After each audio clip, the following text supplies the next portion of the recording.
All right, it's 5 o'clock. We need to take attendance, correct? So, all right.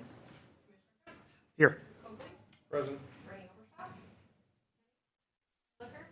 Hewitt. Schoenberg. Here. Charlotte Block. Morris.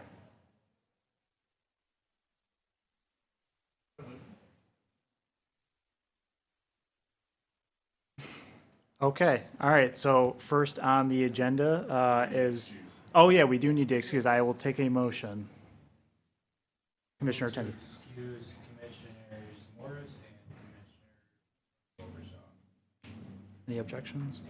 Or seconds? I say first one, so. All right, perfect. All right, first on the agenda is Government Budgeting 101. We have a presentation. Floor is yours.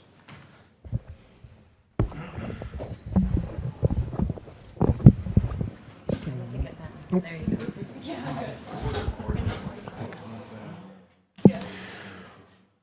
Good afternoon, Commissioners. Welcome to Budget 101, and hopefully this presentation will at least give you a little bit of a flavor of governmental budgeting. It is different than a for-profit entity, dramatically different, to be quite honest. So with that, I'll just get started. First off, what we're going to do is talk about the budget process, how that process has worked in the past, and what we're expecting for this year. And then we'll talk about the city funds. And again, the fund accounting is a real big difference from like a for-profit entity.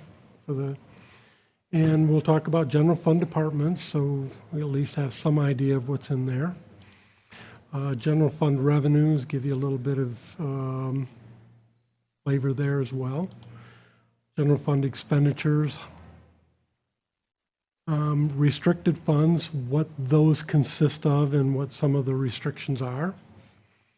And finally, we're going to go through the budget book and look at the different sections and of course, answer any questions that may come up along the way.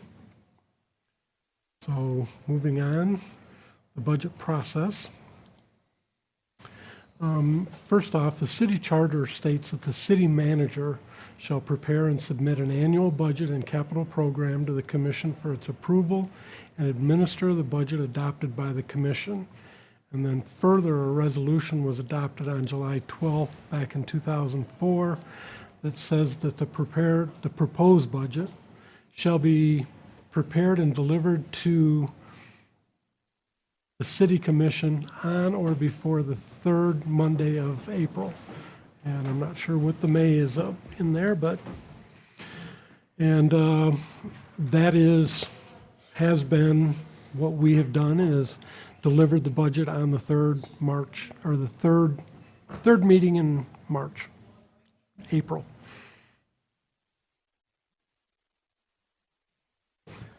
Third meeting? The third week, third Monday, I apologize.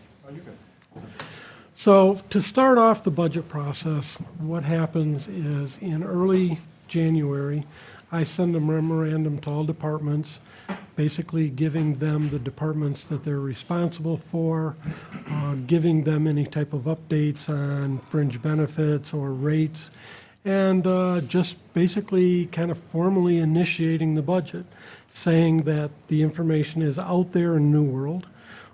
Just to give you a little background, we use our accounting system, New World Financials, to basically compile the budget process, compile all the numbers by department.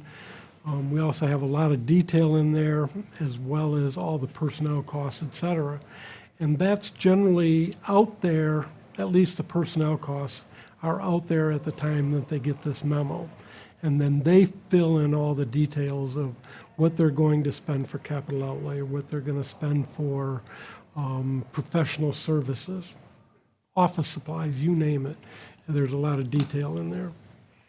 So we send that out to them, and then the departments then take over. They go ahead and put together their requests for the next year.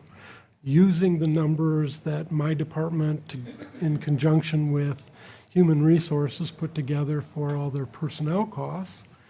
And once that's done, once the deadline is ended, and it's roughly the 1st of March that deadline is, then my department goes ahead and compiles all the information and comes up with ultimately a magic number in terms of how much over the revenues are over expenditures, or generally the other way around, how much expenditures are over revenues.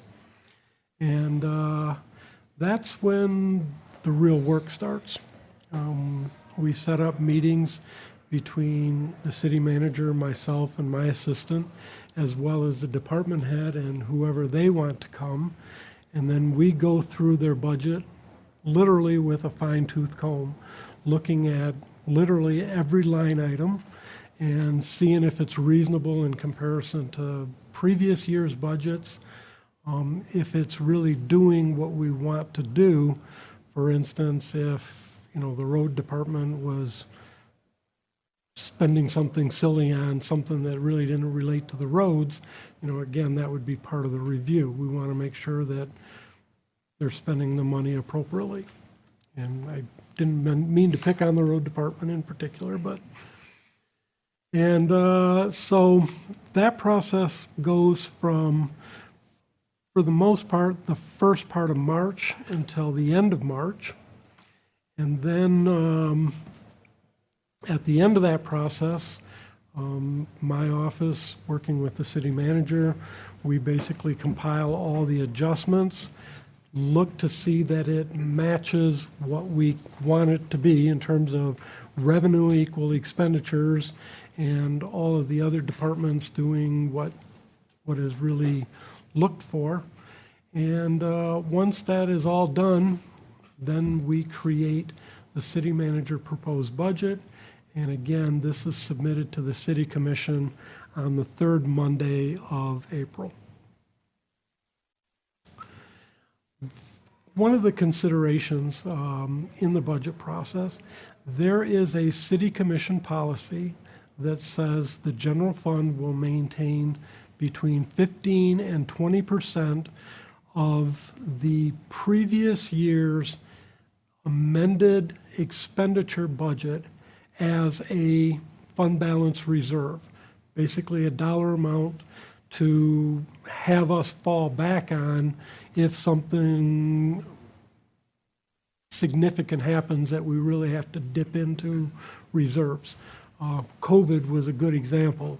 We didn't get hit that bad for COVID, but a pandemic would be a similar type situation.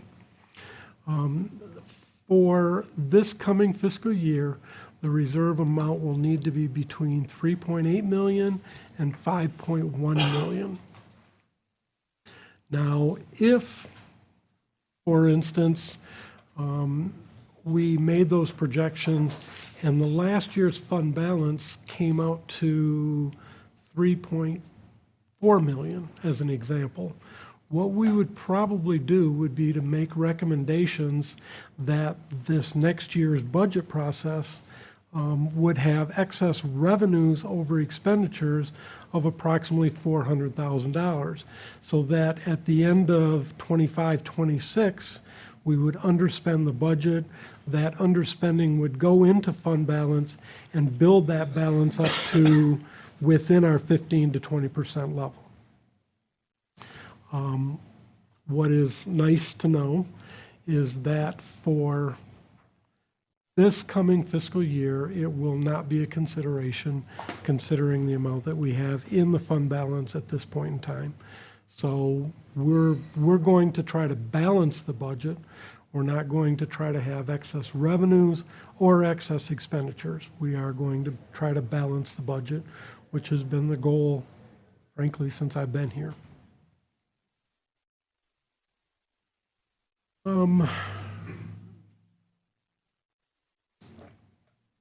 After that, of course, we submit the budget to the city commission, and we leave you guys to ponder with that information for at least a few weeks. And then we typically go ahead and set up meetings with the city commission. And those meetings include, obviously, myself, the city manager, and then all of the different department heads where involving those departments. And again, the meetings have been scheduled to review the budget. The first meeting, typically we've set up 3 meetings. The first meeting is to discuss all the general fund budgets, all the departments in the general fund. The second or third meeting, depending on how it all works out, is to discuss the utilities, electric, sewer, and water. And then the last meeting, or potentially the second meeting, is to discuss all the remaining budgets, which includes streets, public improvement, all the internal service funds, sanitation fund, all of the other departments except general fund and then the 3 utilities. So then we go through that process, and any adjustments that the city commission wants to make, ultimately what we always find somewhere in there is, and I hate to admit it, occasional errors in some of the calculations and computations, and we fix all of those. And eventually we make all the changes and eventually bring back an adopted budget to be basically approved by this board no later than June 30th, and that's pursuant to state law. It has to be adopted prior to the beginning of the next year's budget. And I don't know that, at least in my tenure, we've ever had to have a special meeting or anything like that. Prior to you, we had to have a couple like that last day. And we don't ever want to get to that last day. I've had meetings on where it's the last day before Christmas when it was a fiscal calendar year. And gets a little too nerve-wracking. It's, and How difficult is that on staff to not know your budget until the day before the fiscal year? to be honest, the amount of changes between what is submitted in the proposed budget in the third week of April and the adopted budget that is adopted end of June has been relatively minimal. There hasn't been huge differences between those budgets. So it hasn't really been a hardship for the departments. Again, what you will get from the city manager and myself is a balanced budget. So, it's going to have revenues equal expenditures for general fund. And kind of going back to what I was talking about in terms of fund balance policy, 15 to 20%, that hasn't been too much of an issue for the general fund recently, but for some of the smaller departments, what'll happen is they'll come in, or other funds, they'll come in with revenues of, say, $1 million and expenditures of $2 million, and they only got $500,000 in their fund balance. So the numbers don't come out. And, it's part of our job to say, this isn't going to work, folks. You need to make at least $500,000 in cuts so that revenues plus your fund balance equals your expenses. But that's not all that great of an idea to basically budget to have zero fund balance in a fund. Well, I don't ever remember doing that. So, those are some of the considerations that will go into before you folks ever see it, but also, some of the considerations that we'll have to take into account as we move forward with the budget process.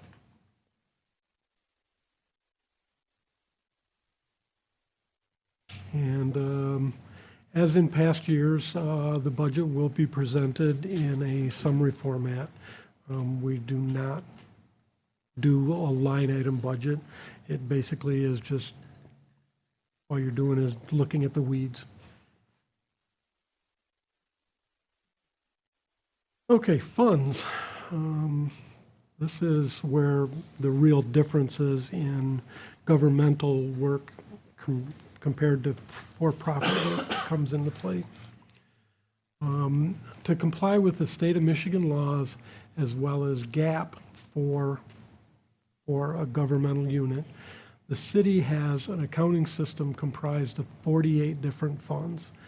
So we have 48 little funds that are self-balancing accounting entries that have their own balance sheet and they have their own separate revenues, expenses or expenditures, and separate budgets.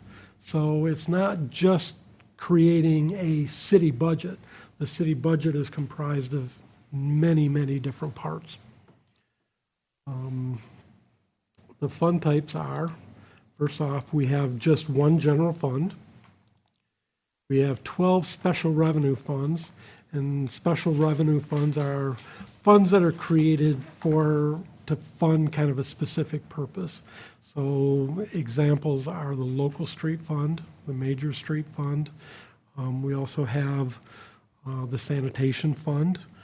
We have CDBG, building department has a separate fund, et cetera, et cetera. We also have component units.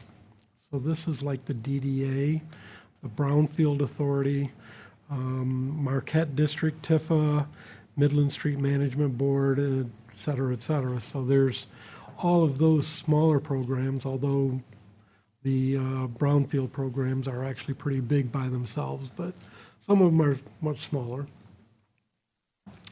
Debt service funds. Debt service funds are a creation typically to satisfy a bond covenant that says what we will do is fund a debt service fund with the funds necessary to make a debt service payment at some point in the future. Right now, we have two funds in particular, or two things that we fund through that.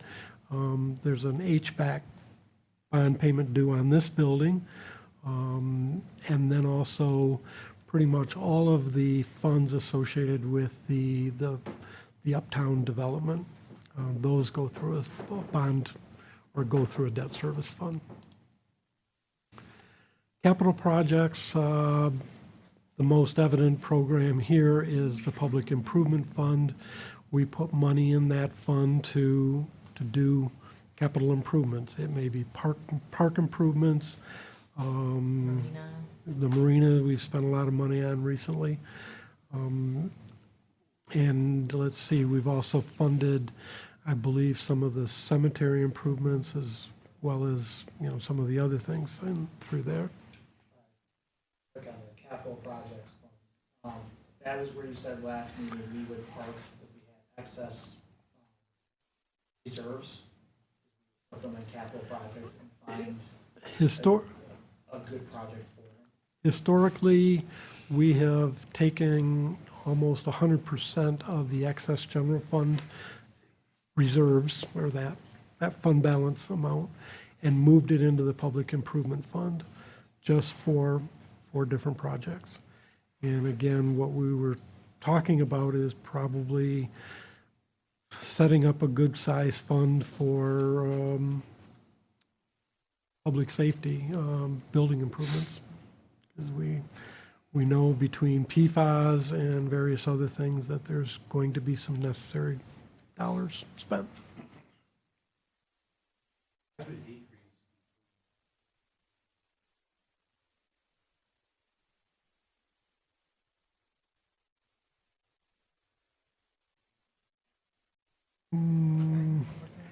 might be the number of projects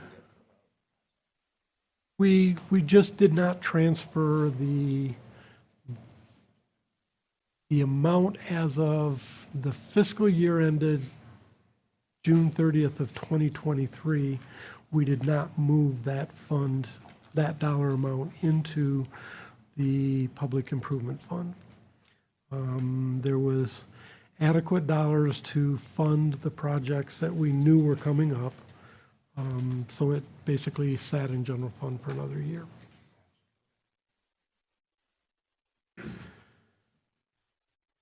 And enterprise funds, the water, sewer, and electric utility are our biggest enterprise funds, and in some cases, our biggest fund. But then we also have the airport is an enterprise fund, the cemetery, as well as the marina. So those funds. And then we have some 15 internal service funds. Enterprise funds, just to maybe kind of go back there a little bit, what distinguishes an enterprise fund is that that fund basically bills out its costs specifically to be a self-sustaining fund, or for the most part. So for instance, the electric utility fund, that we send out roughly 20,000 bills every month to pay for the electric that we are selling. Same way with the water fund, same way with the sewer fund. Getting into some of the smaller funds, the marina, basically what they do is they charge, a annual fee for a seasonal slip rental and day charges for other rentals. The cemetery basically charges for sale of the lots, et cetera. And the airport, same way, they have various charges for some of their operation. Internal service funds are funds which are created to, for the most part, provide services for the other funds within the entity. So for instance, some of the funds that you're going to see are the MRF fund, which is our motor equipment revolving fund. So all of the trucks, all of the cars, pretty much all of the vehicles that are purchased by the city to provide city services, such as road plowing, our police cruisers, et cetera, they are sort of technically owned by the MRF. The MRF is they buy the fund, or they buy the vehicle, and then they rent it out to the other departments at a cost that pays for all of the maintenance. All the departments do pay for their own gasoline, but then it also pays to ultimately replace the vehicle. Now, there's some difficulty between matching those up on an ongoing basis, but nonetheless, that's the purpose of that fund. Trying to think of the other fund that's more of a recent creation is the DPW building fund. The DPW building was just, we purchased the building a few years back, and then just a couple of years ago, we did $14 million in renovations. And now that department, or that building, now rents space to sanitation, to the street funds, to the MRF funds, to the water fund, all the different DPW functions, and all of those individual programs pay the DPW building fund to pay for the cost of the utilities, the upkeep, as well as, quite frankly, making a debt service payment on that $14.5 million bond. And last but not least, we have two trust funds. And the two trust funds are let me see if I can get the name right, Public Safety and Fire Pension Fund, as well as the Retiree Healthcare Trust Fund. And the Public Safety and Fire Retirement Pension Fund is specifically set up to pay benefits to our retired police and fire staff. And in fact, I'll get into it a little bit later. The money that we put into that fund, we don't have the option of taking that money back out unless we want to violate state law, and probably get a lawsuit from the pension board, and probably from police and fire employees. There might be criminal things Yes, with there that. Yeah, exactly. There are very harsh penalties for robbing trust funds. Same way with the retiree healthcare fund. That is a trust fund, just like police and fire or the pension fund. And the dollars that are in that fund are accumulated to basically pay retiree healthcare costs for eligible retirees. And this fund isn't just, that fund isn't just related to police and fire. It also covers general employees that were hired before 2010, 2012, somewhere in there. Current employees basically get a, like a 401 defined benefit, or defined contribution style retiree healthcare plan. The defined benefit plan. What percent, assuming that it's an estimate on what's out? We actually have 3 different defined benefit pension plans. We have, well, I'm sorry, 2. We have the police, public safety, and fire pension plan. And that's roughly 67%, I think, 67, 68% funded. Then we have an older plan that was actually terminated back in '98. That is the MERS plan, Municipal Employees Retirement System, and that was for general employees. And at this point, that system has only about 5 current active employees. It's just about, there's almost everybody in that plan has pretty much retired. And at this point, I think the last number as of, I don't think we've seen 12/31/24, but as of 12/31/23, it was, I think, 97 or 98% funded. Pretty much the So, doors yeah. closed on it almost. Yeah. The only contributions that we'll be making is probably contributions associated with, basically taking a hard hit on the investments and stuff like that. We will continue to make contributions, but they are going to be much smaller than what we're seeing put into the public safety and fire, as well as the retiree health fund. Retiree health trust, I think we're at about 67%. 10 years ago, we were at, I think, 4 or 5%. So we've done, Is it 4 or 5%, not 40? nope, 4 or 5%.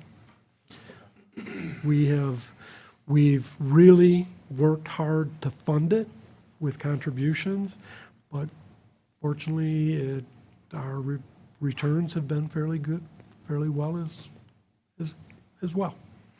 So that plan is something that I'm kind of proud of, to be honest.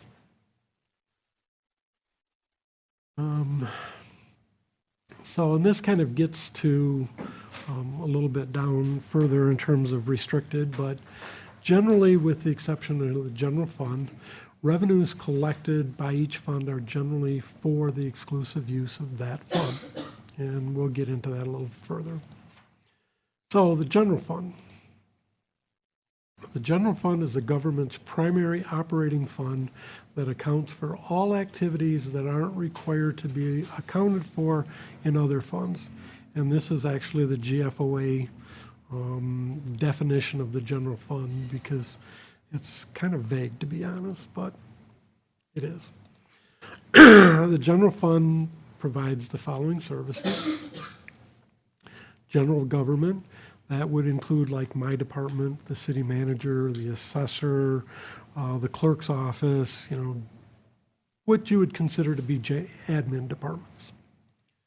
Public safety, obviously, police and fire. Public works is like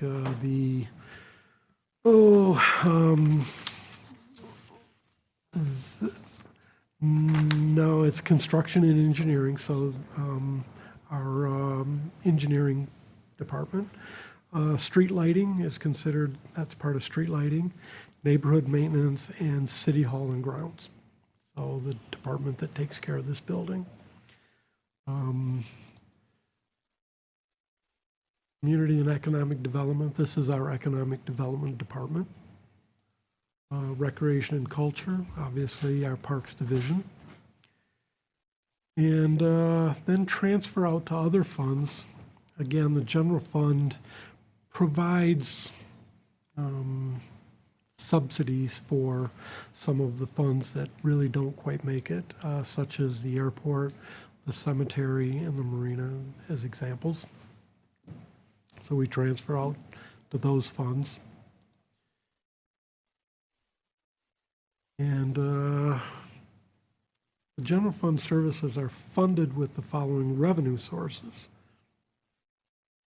So property taxes, which basically we have about almost $15 million in tax revenue, but this includes the marijuana revenues.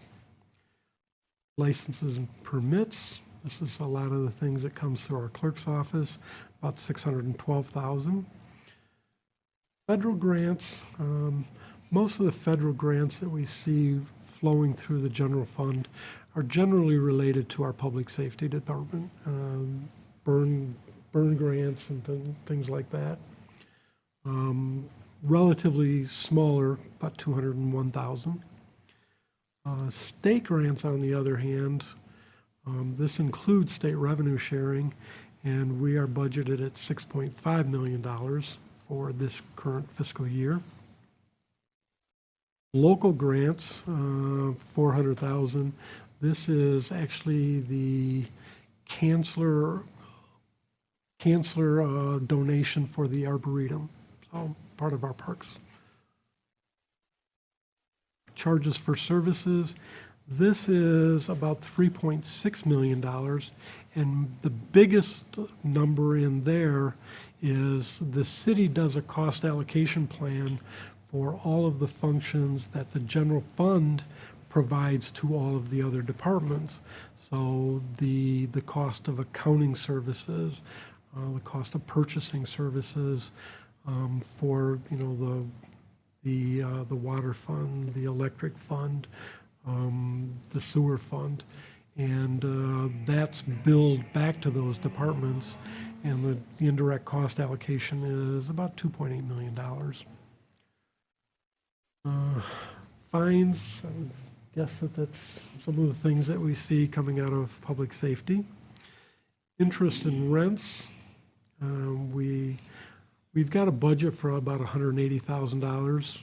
Quite frankly, we budget that conservatively because we kind of don't know what's going to happen. We've had significantly better results than what we budgeted in the last couple of years. Other is just a lot of miscellaneous different things. Other sources is an amount that we would use, for instance, if we use fund balance, we would recognize the use of fund balance in that category. But for the general fund in the current fiscal year, we've got $500 in there. So it's not fund balance. It's just some miscellaneous thing. And then transferred in from other funds, we've got about $1.22 million in there. And I'm struggling for some of the things that we get in there. Oh, I know. Some of the park projects that are funded with transfers from CDBG. That's one of the largest. That's one of the larger ones. And now getting into the restricted funds. As a general rule, all funds except general fund are reserved or restricted for the purpose of that fund. For example, and this is an example I wanted to use, the rates that are charged to city customers for trash collection is reserved for the cost associated with the collection of that trash. So for instance, I believe the monthly rate is around $18. We charge that to all of our trash customers. It would be inappropriate at best, borderline maybe illegal, for, let's just say, to make that fund just transfer a couple $100,000 to the general fund. Because what we would be doing would be subsidizing the general fund with the cost that we charge out to the different individuals for trash collection. And even though we've actually gone the other way, when we had some problems with that fund generating enough revenues, the general fund actually made a contribution into the fund. We haven't asked it for it back yet and probably won't.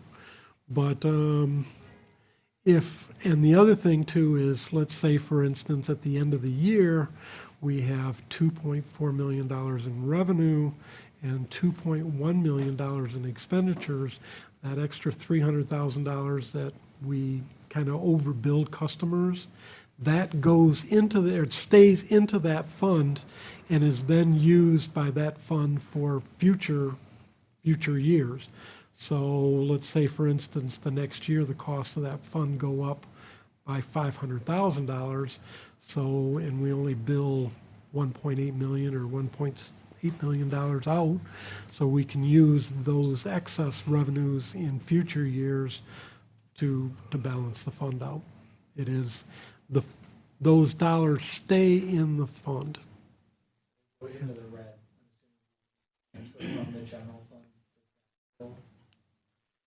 Even if it goes into the red, if we don't do that transfer before the end of the year, part of my job is to write this wonderful letter to the state of Michigan explaining why this happened and why we're not going to do it again, and that we're very sorry, et cetera, et cetera. Doesn't One like of those letters. one of the more undesirable things that I like to Yeah. do.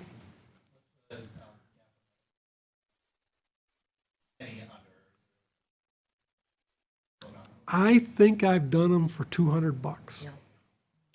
Yeah. So I think what happens is the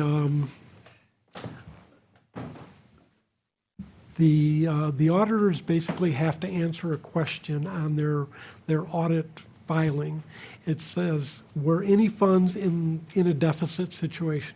If they answer yes, I get a letter within about a day. It's very, very quick. In addition to that general restriction, there can be formally restricted funds. For instance, the City Commission restricted the use of the proceeds of the bridge lease to $5 million to be used exclusively for road projects. That's what it's restricted for right now. Obviously, this commission could go ahead and change that restriction, and again, the other thing is, based on policy, there's about 3.8 to 5.1 million of general fund balance that is restricted. We wouldn't want to be dipping into that because that's our policy. And then, of course, and we talked about this, the public safety, the pension fund, as well as retiree health care fund, you just don't dip into them without literally legal ramifications. That is by far the most restrictive of anything. And you don't have any options on that. That's not something that you can just decide to change it. Well, we do have the option of putting more money in to get it closer to 100%, correct? And we've done that. Yes, I just want to make sure that we do have the option, but it's only putting money in. You can, for the most part, we are legally obligated kind of to contribute at least the actuarially determined contribution. On the retiree health care, that's not a legal requirement yet. But we have, historically, we've contributed more. And in fact, it's to the point now where because we've contributed so much more, the investment revenues have actually started decreasing our required contributions. And I'm not talking by $50,000 or $100,000. They're down about $3 million in the last several years. Big dollars. I see, that we still have that $5 million from the bridges, is that what I saw? Yes. Okay, now, what are we sitting on that money for, what? It's specifically designated for road improvements. Okay, now, we did have money, set aside for that, the roads and the sidewalks and all this other stuff. So why is it that we just keep saying that over and over again? We have not dipped into that $5 million. Right. The other projects that we have done in the past, either road or sidewalk projects, were either funded out of, street revenues from the state of Michigan, or CDBG has contributed to sidewalks, et cetera. So we've used those dollars. One more question. The thing is that we're only getting sidewalks out of, a lot of the money, like the weed money. We're only getting sidewalks done. I haven't seen any, we've had promise after promise of using funding to the side streets. There hasn't been any done since I sat down. We've only had like Columbus, Washington Street, these type of, street stuff. And so I'm not getting this over and over again, being told that we're getting these streets done when I'm just seeing curves. So I wanna know, where's that, why are we being told over and over, and this money is just sitting there, and every year it's just, we're being told the same thing, so we need to use some of that money, that's what. We have been doing street projects. The book basically includes that. And We did 7 or 8 last year. 7 So- or 8 large street projects. Oh, yeah, so, that was Columbus and all these other streets, I'm saying side streets, like where neighborhoods are. We wanna see, we're not driving our kids to school on, we don't wanna fall in drop holes, we would like our neighborhoods done, we're not trying to go uptown, we're not trying to use, Washington Avenue all the time, we're trying to drive out of our driveways without falling in Does the, ditches. excuse me, does the Downtown Development Authority, they pay their own streets? They use their own money for it, or? back in, I believe, 2017, the DDA, or the Water Street DDA, did commit to a 50% cost match with the city for some of the downtown roads. They pay for some of it? They set that up over a, I believe it was a 10-year bond. But it's not all the time. It's not all the time, simply because they used up almost all of the funds that program I used. have one other thing I wanted to ask. The city has a revolving fund for vehicles. Yes, Are fire trucks included in that? yes, They are. they are. Oh, you want to say something? Greg? Yeah, I was just to be clear, the $5 million is there until we decide what to do for it, and that's why It it's is still there. sitting there. Yep. Yes. Just wanted to make sure I'm clear on that. And we had discussed about the city engineer coming in early so we could discuss side streets. Right. And- She's on but- schedule to present to us. And when is that? I don't have it with me. I think My other March, book you for- mentioned when I. Was it reached- March? Yeah, Okay. so we're getting Yeah, it ready is to March. talk about side, Yes. neighborhood streets. So what it comes down to, we could vote to spend that money on the streets if we wanted to? It's already allocated for the street, so yes. No, I mean more money. It's If it's available, I'm thinking. the five, Not by now. We'd have to put a proposal forward. You don't call it proposal, I still don't have that word. Resolution. My world is a proposal, but, Let's do it. so we could, well, after that Yeah. presentation. I suggest waiting for her to present, and then she Yes. can explain the cost of just not the road, but what's under the roads for water and sewer, because that's Well, where your big cost is. That's where it gets tricky because Right. there's this milling process. Yep. Oh, we could lay asphalt Yep. till hell freezes over, but there's pipes that are collapsing underneath. And we don't wanna do mill and fill on a And, street, and you know, next year it falls apart. Well, exactly, so it gets complicated. Right. The Alright. dollar doesn't strike very far, but I think there is an appetite to do side streets and local streets. But We just need to do the Well, there's same more thing we than do an appetite. uptown. We need to do what they have up here. We need to do No, it, I know that. you know, We the didn't do same thing those. they have up here. We need to do it in our neighborhoods. We don't need to do better there. We need to do the same. that's what I mean. Here. We're doing side streets. I think we're on the same page. But I think Yeah. we're running on it, we're You're getting right, yeah, running close, got a so. couple minutes here, George. Okay, to I pass will through. move this quickly. Okay, the budget book is organized into the following sections.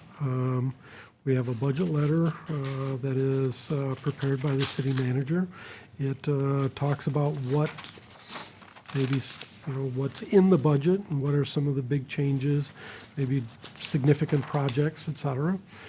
And, but then, starting on Roman numeral page 10, we have a summarization of all of the revenues by fund and department, as well as expenditures by fund and department.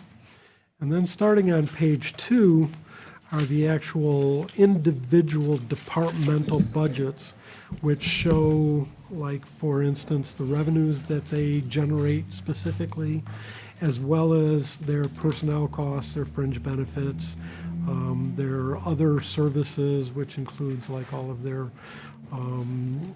all professional services, et cetera, any type of capital outlay, debt service. So there's, again, a specific budget for each one of those departments. And then on page 138 is a schedule showing personnel by position or number of positions for each individual department. And then on, starting on page 150 is a detail of all of our outstanding debt issuances. So for instance, it lists each individual debt and also has the amortization schedule as well as what the bond was issued for. And does not say what the current balance is on it, but the information is there. And then starting on page 188, we have the 5-year capital outlay program for all of the different funds and departments, including the utilities, streets, et cetera. And then finally on page 198, and this is only in the adopted budget book, there will not be one of these in the proposed budget book that you'll get in April. There is the resolution that actually adopts the city budget. So that'll be included in the adopted budget book for 2025/2026 that you'll probably get sometime in early July. And with that, I will, I got one question. Fringes, what's the definition of fringe? fringe benefits, we have, the city offers medical insurance, dental insurance, self-funded vision insurance. We also have disability and accidental death, as well as, workers' comp. That's good, that's. Basically, defined benefit, defined contribution retirement for most employees, as well as most employees now have the retiree healthcare trust. So we contribute X amount of their payroll into a self-directed fund that they can use to pay medical costs, medical insurance plans, et cetera. Thank you.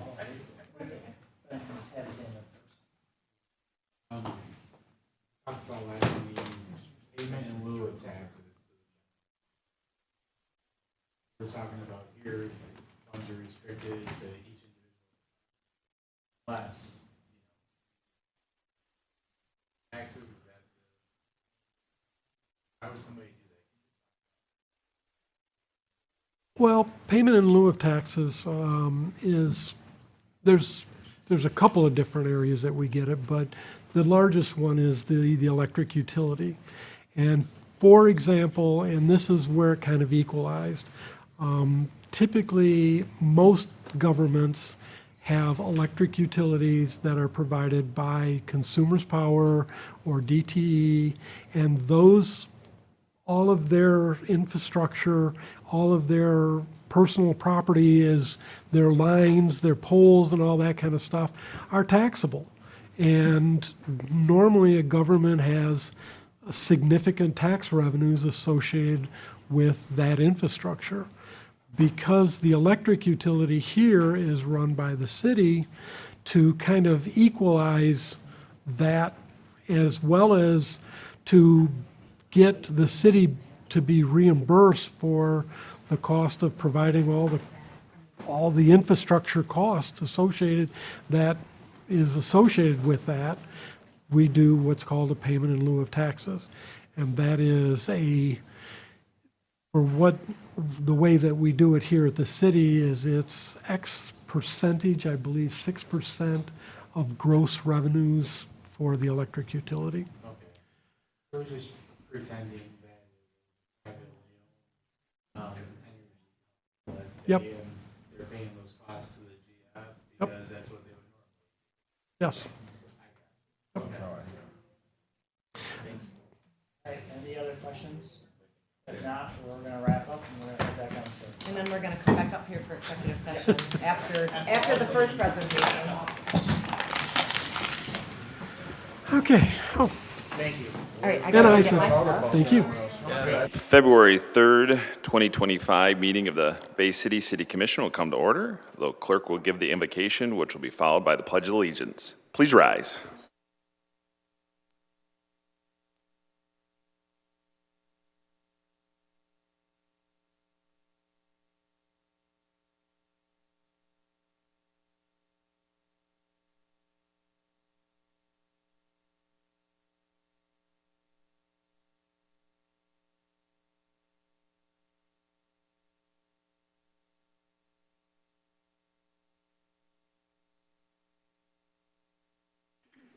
Will the clerk please call the roll?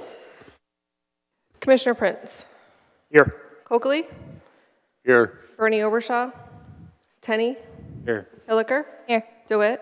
Here. Rumberg. Here. Charlebois. Here. Morris. Here. Mr. Mayor. Present. Is there a motion to excuse Commissioner Bernie Overshaw? She said she had to step out, I guess. Commissioner Prince? Motion to excuse Commissioner Bernie Omershaw. Second. Commissioner Coakley? Second. All right, is there any objections? Seeing no one object, Commissioner Bernie Overshaw is excused, and we have a quorum. First order of business calls for presentations. Today's presentation, we have the fourth quarter report for Hay Bay City for 2024, and we have Sarah Parker representing the Bay Area Chamber of Commerce. So turn it over to Mrs. Parker.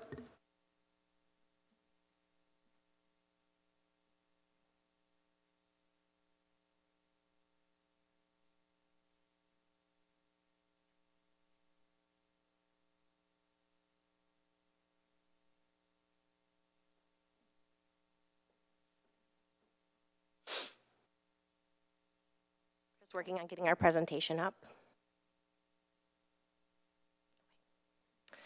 Good evening, Mayor Gerard, Commissioners, and Bay City. My name is Sarah Parker, and I'm the Director of Workforce Development with the award-winning Talent Attraction and Retention Initiative, Hay Bay City. First and foremost, congratulations on your recent elections and appointments. It's an exciting time for Bay City, and we're honored to be here today to share an update on the work being done to support our business community, workforce, and the residents. Through our Hay Bay City initiative, we're committed to strengthening Bay City's economic landscape and ensuring we continue to be a place where businesses, workers, and families can thrive. We'd like to begin with a brief financial update. As of the end of Q4, the Hay Bay City balance stands at $185,786. Throughout the fourth quarter, we strategically allocated resources to maximize our impact. The categories we've broken these down to for tonight's presentation are salaries and wages, marketing efforts, community outreach, which totaled in quarter four a spending of $37,047.82. These investments directly support our workforce development and marketing, employer engagement, and talent attraction efforts. A core component of our work is ensuring a strong and sustainable workforce. Here's a snapshot of our 2024 workforce engagement efforts. In 2024, we had a total of 192 employer signups, with 16 new in quarter four. In quarter four, we had 114 jobs posted, with those job positions being viewed about 32,000 times. Our job page was viewed almost 27,000 times, and we received in 2024 202 total resumes from job seekers looking to come to our area, looking to work in our area. In quarter four alone, we had 60 resumes received. We also had 989 apply clicks and 111 applications, and just to clarify the difference between those two, on our platform TrueJob, there's an option for the company to either have apply now or apply at company website. When they have apply now, that's the apply click metric. When they have apply at company website, that's the application metric. And just a reminder that this is the same end metric that the MEDC uses.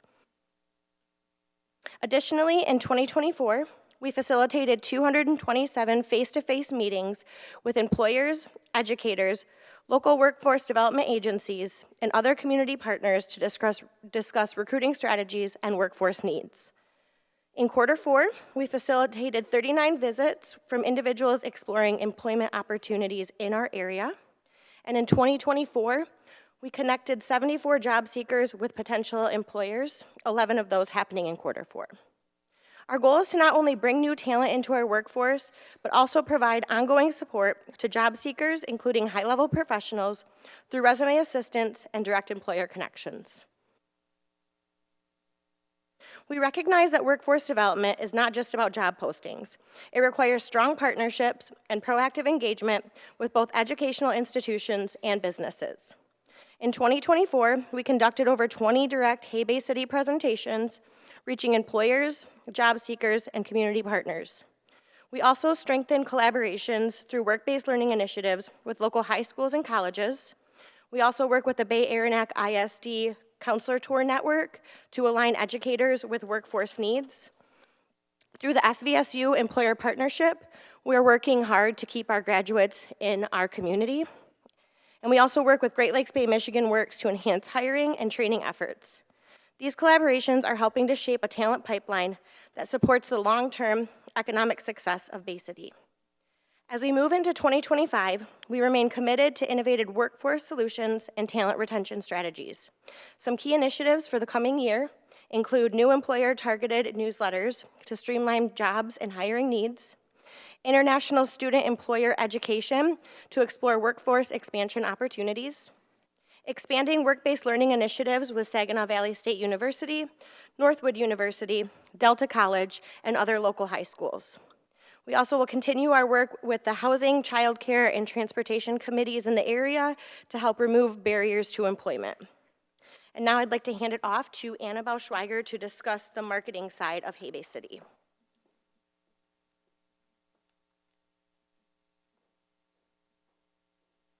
Good evening, everyone. My name is Annabelle Schweiger. I'm the Marketing and Communications Manager for the Bay Area Chamber of Commerce in Hay Bay City. Quarter four website views were at 95,000 and users are at 36,000. We did see a decline in views and users since quarter three of 2024. However, we surpassed our growth goal of 100% from quarter four of 2023 in both categories. Job page views for quarter four are at 51,000, with most of those views coming from Bay City, an unspecified area. The lack of data here is due to the user's privacy settings and IP address data, so we are unable to track that location. Along with the Detroit metro area, Ashburn, Virginia, New York, and Bangor Charter Township. A majority of the traffic is organic social, which means that it's coming to our website from non-ad clicks on our social media platforms, followed by paid search, which is our Google Ads, and then direct search, which is knowing and typing our URL into a search engine. This is great because it indicates strong brand awareness and recognition. Here you will see social media analytics that I'll summarize on the next slide. Hay Bay City is active on Facebook, Instagram, and LinkedIn. In compiling analytics across all 3 platforms, we have a total of 1.16 million views in Q4, over 17,000 followers, 3,793 email subscribers to our newsletter, and 1,266 SMS subscribers, bringing our total audience to roughly 1,204,000 individuals. Here is our Q4 content breakdown. Some highlights were the My Career Quest live stream, Rotary Vocational Day, and the SVSU Employment Fair. Please visit our socials to see all of our content for Q4. As we kick off Q1, you will see some of this content already being shared on our platforms, such as the Dow Apprenticeship Program, the Great Lakes Job Fair, and ice fishing on the Saginaw Bay and River. For upcoming placemaking in Q1, Hay Bay City will be partnering with the Bay County Library System for an event we are calling Cozy Up at the Library with Hay Bay City. The intent of this collaborative event is to bring further attention and support to the library's ongoing winter reading program going on until March 1st. Our event will take place on February 12th from 10 to 11:30 a.m. We will have a table inside the library, encouraging people to stop by and see us, to grab a coffee and donut before they sit down and log their hours for the program. We will be promoting this event prior to, sharing information about the program, how to sign up, and why they should. It's important to acknowledge the broader challenges that we face. By 2045, Bay County is projected to experience a 19% general population decline and a 24% workforce decline, a trend that we are all actively working to reverse. Bay County is also currently the oldest county in Michigan per capita, and before Hay Bay City, we were the only region in the state without a dedicated talent and attraction and retention strategy. We were 15 years behind other communities, but we are making progress. Reversing these trends will take all of us, the government, our businesses and schools, and our community members, working together to build a vibrant and thriving future for Bay City. In closing, I want to again congratulate our newly elected mayor and commissioners. Your leadership will be critical in shaping the future of Bay City, and we at Hay Bay City look forward to working alongside you. As we move into 2025, we ask for your continued support in our workforce development and business attraction efforts. If we work together, we can ensure that Bay City is not just keeping up, but leading the way in economic and workforce growth. Thank you for your time, and we welcome any questions you may have. All right, thank you, Sarah and Annabelle. Questions? Commissioner Tenney. Hello, thank you for the presentation and for the work you do. I do have a few questions, though. The first one being, how much has our population changed since Hay Bay City began, I guess? I actually don't have those numbers in front of me, but I would be happy to calculate that and get back to our commissioners. Okay, I appreciate that. And then my other thing too is, are people moving here for these jobs? And why I ask that and connected to it is there criteria for these jobs being attractive to out-of-towners? Because I think Michigan Sugar is probably a great place to work. I'm sure a lot of people around here make a living wage by working there, but are we attracting talent by posting Michigan Sugar jobs, or are we just getting jobs for folks that are already here? So I do know through my efforts with working with job seekers a lot, and I do have a database that we sort by where they're coming from. Most of our Bay County people, we're just helping with placement, but I do have quite a few that are moving from out of state. Their reason for moving here, out of region. Their reason for moving here is very different. Some of them have aging parents that they're moving back for, so the job is a different source for them. I have a few that are moving here strictly for jobs, but we're working with our companies to be competitive. Some of the other areas, the pay and the cost of living just are more appealing to some of our other job seekers, but it is a continued effort with that attraction, and that is why we're working with our local universities. We see a lot of them leaving when we're trying to let them know that they have opportunities here. Okay, thank you for that. And then also, how many people have been in charge of Hay Bay City? Because in the past couple of years, I swear there's been like 3 of y'all. Am I mistaken there? To my knowledge, the chamber it's always been the house for Hay Bay City. There was someone in my role when it first started, and then Annabelle had taken over Phil's. Okay, So a couple people through the chamber anyway, okay. And then speaking of Phil, can you share why he didn't renew his contract? Because I feel like that storytelling piece that he did a really great job at was a big part of Hay Bay City. In fact, probably the most notable if you ask anybody on the street. So what's up with the storytelling?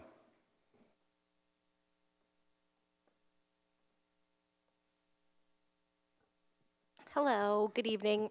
I'm Megan Seaman. I'm the president and CEO of the Bay Area Chamber. Phil's contract, it was not that it was not renewed. Phil had taken on additional work in companies like, states like North Carolina, South Carolina, work with the MEDC. He also owns Storyville. He's doing Riverfront Saginaw and also has other work. He is an amazing, amazing storyteller and a dear friend of mine. Actually, when I was at McLaren, we hired him and he's still doing work. And just an amazing person. But this work that we were looking for was 40 hours worth of work per week. And what Phil came to us and said was that he was not able to give it that amount of time due to the expansion of the work that he was seeking on with the state. So I actually congratulated him because some of the work that he was doing with us at the local level is now going to have statewide implications and is bringing Bay City right along with it. We still work side by side. We still talk. And to allude to that, Marlena left to take a role that was offered to her from a Bay Area Community Foundation, which was a brand new role, and that's exciting. I know she's not in that role right now, and she moved on to Great Lakes Bay Health Center, so transition does happen. So if there's any other questions or comments surrounding that, I'm happy to take those. Yeah, I wonder, so what's being done to fill Phil's shoes, right? Absolutely, I'd happy to take that. So this is shared with the committee. We have a Hay Bay City Committee, which has a city commission representative, and congratulations, Commissioner Hilliker. I understand that you were recently appointed to that, so we look forward to you joining. But as was shared at the last few committee meetings that we have, Annabelle Schweiger, who used to be part-time, over here. Annabelle, behind me, used to be part-time with marketing and part-time with membership engagement. And I don't know if you noticed, but we recently expanded our staff and hired a full-time membership engagement person. Her name is Amy Culver. She's taken that portion of the role over. And so now 50% of Annabelle's time is dedicated to doing the marketing side, so the social media, the content collection. The other 50%, some of the things that Phil had done, was the story writing and the photography, to which we have been engaging local photographers, Ashley Brown, Brady Keniston in Essexville. So local photographers who live in our community, we're now using to be able to see from their vantage point things that are happening. We're also working on more videos. I don't know if anybody saw the video that we put out this week. We had downtown Bay City restaurant and owner Maria Otto and her little pastry shop doing about a 1.5-minute video. We have some stuff on the fishing. We have the Bay Aradak ISD. So you'll still see content. It won't be through Phil's eyes because he has his own creative, great genius style. But Bay City is seen through many different eyes in many different ways. And so the fact that we're still able to storytell with other great people who live and work in our community, whether it's through photography, through video, through online socials, some podcasting, still doing some stuff with our partners on the regional level. So not with our Hay Bay City funds, but still content storytelling. That's still gonna happen. It will be different, but I believe will still be great. And we're still looking for content people. We did put that out as an RFP. So it was a very transparent process where we were looking for content copywriters to fulfill that. So that is still out there. We're still seeking those. We would love to work with many of our amazing, talented residents who have an eye for getting that photography. So if you know somebody, please send them our way. All right, thanks. You all set, Commissioner? Okay, Commissioner DeWitt. All right, first, I looked up the number since 2022, Bay County, because they don't do annuals for the city, just the county for our size. We've lost about 400 people since 2022 when this project was passed, just for information. I'm glad we finally got the agenda before the meeting. It helps us to kind of digest it beforehand and form our questions here. I do want to note that a local group that is only on Facebook and shares public information and current information got about 10 million views in a month with 52,000 followers with no budget spent on advertising. I know it's a different zone than Hay Bay City, but like there are pages out there that do that. And to my knowledge, I don't even know if they're getting paid. As for the finances, I did go back to the last presentation because I've been tracking this forever. And the end of quarter balance between last time and this time was off by like $1.43, which is not terribly important, but it is like there's a small rounding issue with that. And I do want to thank my fellow commissioner from the 4th Ward for putting the requirements up for finances. If I extrapolate the wages from this quarter, it's 93% of the budget spent on wages. If that was constant through all quarters, that's $293,000 of the city's $500,000 spent on wages and not activities directly. And I think that's something that is at least a yellow flag for me at this point. If I worked at a nonprofit that did less than 10% of the revenue in as programs, I would not be that nonprofit for very long. Can I clarify? Sure. Just to be clear, so we have funds that are drawn down from the county as well and from the city. So it rotates. It's likely that quarter all of our activities was drawn down from the county side. When those, when an invoice comes in, we don't take an invoice and say 50% comes from the city, 50 from the county. I think George is over there. When we draw down, we go back and forth between the city and the county on wages. There might be 2 quarters where no wages are withdrawn. So it definitely is not 90% because I agree with you that that's not something that we would do. The majority of the work that we do is with our people. We do have dollars that are spent on the resources, but as you could see, the face-to-face meetings that Sarah was talking about that she does, it's a person who's doing the work. The dollar spent sometimes is the human capital that is accomplishing these face-to-face meetings, sitting down with businesses, getting them signed up, meeting with individuals, doing the community work. So a lot of it is wages because it's people, it's not process, but there is funds that are there for the marketing and the advertising, but because we have 2 different accounts we draw it down for, that's why that it's not the same every month. But I appreciate you bringing that forward. Okay, the other thing I have is about the job board itself. I went to the job board on Saturday. There were 64 listed jobs from 13 total companies. Only 40 of them were considered full-time, and 70% of the jobs listed did not list a pay at all. And I think that we as funders of this should try to push to have that higher. And then you did mention that need to be more competitive with pay. A quarter of those that did have pay listed, they were under 15 an hour. And that was mostly the full-time jobs that were less than $15 an hour, which even in our low cost of living area is not sustainable for a long time. And then Saginaw Valley's listings look like they just pulled from their Saginaw Valley website, and one was listed from Macomb County. So I don't know if there's a way to kind of work with them to make sure that the jobs they're listing for Bay County are actually in Bay County. So I am actually working with our employers right now to work on at least posting a salary range. It's one of those things, it's an old practice to post the salary, so it's hard to get some of these companies to change their practices, but that's with those face-to-face meetings. I am working to get those salaries, at least a salary range posted. So we are working with our employers to get that posted. In regards to the Saginaw Valley is one of our funders, and they, in their contract, they are able to post open opportunities outside of Bay County. So the way that their contract is written, and we scrape those jobs using AI. So those come through because of the contract with Saginaw Valley. They're able, Saginaw Valley, McLaren, and Dow are able to post outside of Bay County. Okay, thank you. Okay, Commissioner Prince. Thank you for being here today. You brought up a little bit about bringing people into the area. Can you talk to me a little bit? Do you work with them at all regarding housing challenges and locating in the area? Because I mean, it's one thing to attract them to a job that might be in the city or Bay County.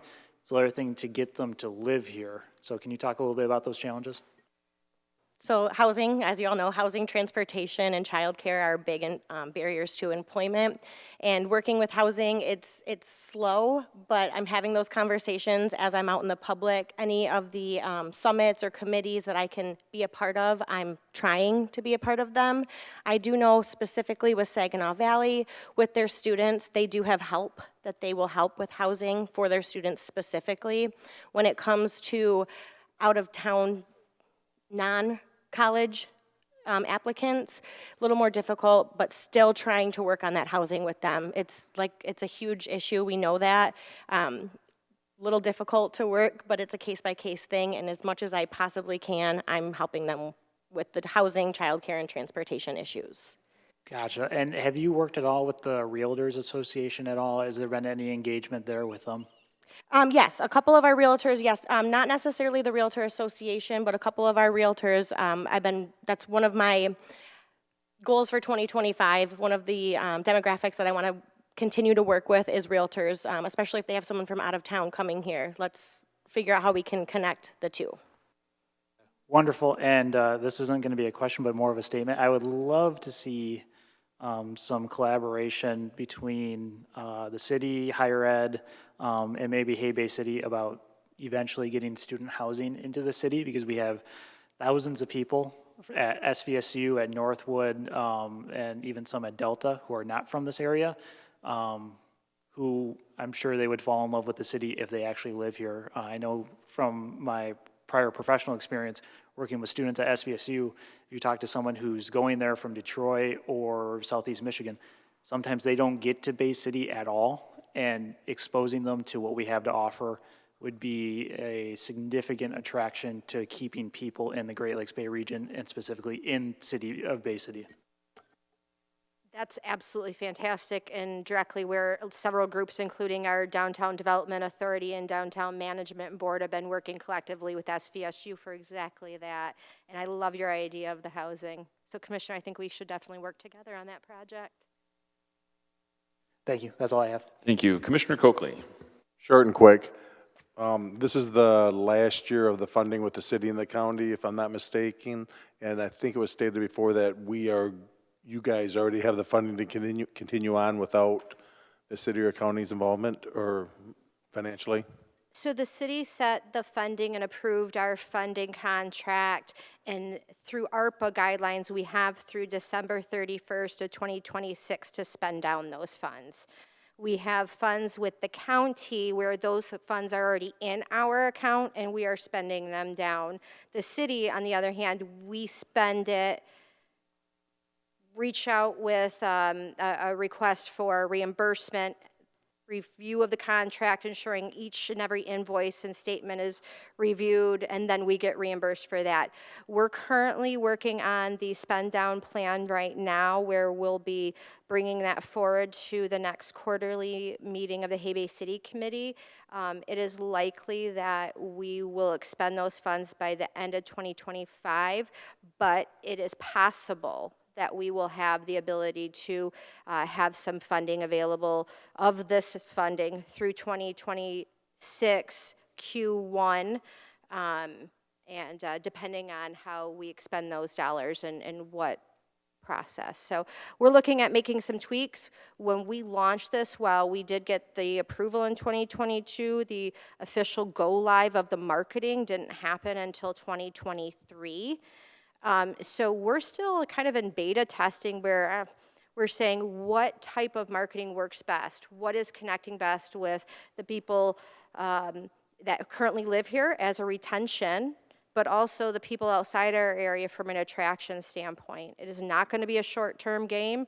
We're not going to see immediate results. This is looking at planting seeds to have them grow over the next 2, 4, 6, 10, 15, and 20 years. This is one initiative of many, but we're all going to need to work together collectively on multiple solutions that are multifaceted, beyond just workforce, beyond just marketing. We have larger challenges to tackle, which I know some of you are going to be talking about tonight, so I'm not going to belabor that. But know that we're hearing that from the business community, that we have a lot of work to do, to be able to ensure that we have sustainability of their businesses for the long term, because that sustainability of their businesses is the sustainability of our residents and the people who work there and rely on that. So we're trying very hard. If there's things that we can do to improve, we want to partner with you in that together. This is a partnership. And so through Commissioner Hilliker, please share your recommendations and ideas, because I view us as a team where we're collaborating. This is not of us and you. This is we together. So as you have ideas on how we can improve, please share them. We're willing to listen. Just so after Q1 of 2026, what's the plan We have financially? funding that's set aside from funders that we'd received from McLaren, Dow, and SVSU, and we're looking at a potential long-term strategy on how we can leverage this into a potential regional initiative. We believe that the seeds that you have allowed us to plant with this amazing ARPA funding should not stop, because we have to continue to tell the stories of our businesses. We have to continue to tell the story of our residents. We have to continue to tell the story of why it's great to work and live here. Yes, we have challenges. Every community does. It is how we come together and focus on opportunities from a positive way that's going to get people to want to come and join us here. If we tackle things from a negative standpoint or a blame standpoint, that's not going to help us achieve this retention and attraction initiative. We have to do this together collectively, and we believe that a regional approach is going to be a great way to make this happen. Thank you, and thank you for all you do. Thank you. Any other commissioners have comments? Commissioner Rundberg. Yeah, it's just kind of a quick question. It's on that digital marketing analytics. Do we know what the two aberrations were on there, the two blips that we see that are real high traffic drivers? It'd be page 7, I believe, slide 7. Right there. Do you know what those are? Because that's, it seems like it's an aberration. If it's real high traffic, is there some sort of special piece of content we put out there that really drove traffic, or what was that? I'm not sure off the top of my head what caused that, but I'd be happy to look into it and let you know so we can see what drove that traffic. Exactly. That's all I had. Thank you. All right, all set, commissioners? All right, thank you all for coming. We appreciate your time, and keep up the good work. All right, before we have next item of business of closed session, the city manager wanted to make a statement. I know a lot of you in the audience are probably here about the bridge increase that most of you probably got notification on today, saw through social media, heard it in the local coffee shops. I just wanted to make a statement because we are going into closed session. We will be gone for a bit, and I'm worried if most of you are waiting to talk for public comment. So I just want everybody to know that we understand that residents, non-residents, and all of our businesses are upset. It's 100% understandable. We're upset as well. None of us sitting in front of you think this is a good thing. So I want you all to understand that we are upset. We found out this morning, just like everyone else. We found out on social media. We weren't notified. No one called City Hall. We weren't given a heads up that this price increase was coming. My opinion, and probably everyone's opinion that's sitting up here, that's definitely an issue. That's wrong. So at this point, we are exploring what rights we have as a city. After a preliminary review of myself and of our city attorneys, or not city attorneys, but our specialized attorneys that worked on the contract, we believe that Bay City Bridge Partners didn't follow the correct process. Our attorneys are currently very well engaged, and we will continue to investigate and will keep everyone informed. Once we know more, we will put a statement out from the city to let you know what our next steps are. I also want you to know that we are working closely with our Bay Area Chamber of Commerce because they represent the businesses. And we would love to work with Bay Future because they also incorporate a lot of people in our district. So we're going to work with these groups that we have and see what we can do together and come out with a strong answer. Okay, and I know there's some folks from the audience. Unfortunately, at this time, we don't have time, an opportunity for public comment, but it will be after closed session. So the next order of business is closed session regarding Warner Norcross and Judd Attorney Dennis Langland concerning the legal opinion on the status of revenue bonds. A motion to go into closed session. Commissioner Prince? Motion. Motion to go into closed session. All right, second, Commissioner Coakley? Or, Second. okay, roll call vote, please. Commissioner Coakley. Yes. Bernie Obershaw. Yes. Tenney. Yes. Hilliker. Yes. Dewitt. Yes. Rumberg. Yes. Charlebois. Yes. Morris. Yes. Prince. Yes. 9 yes. All right, thank you. We'll be going into closed session. City Commission is now back in session. Will the clerk please note that attendance of the commission remains the same as the time of recess?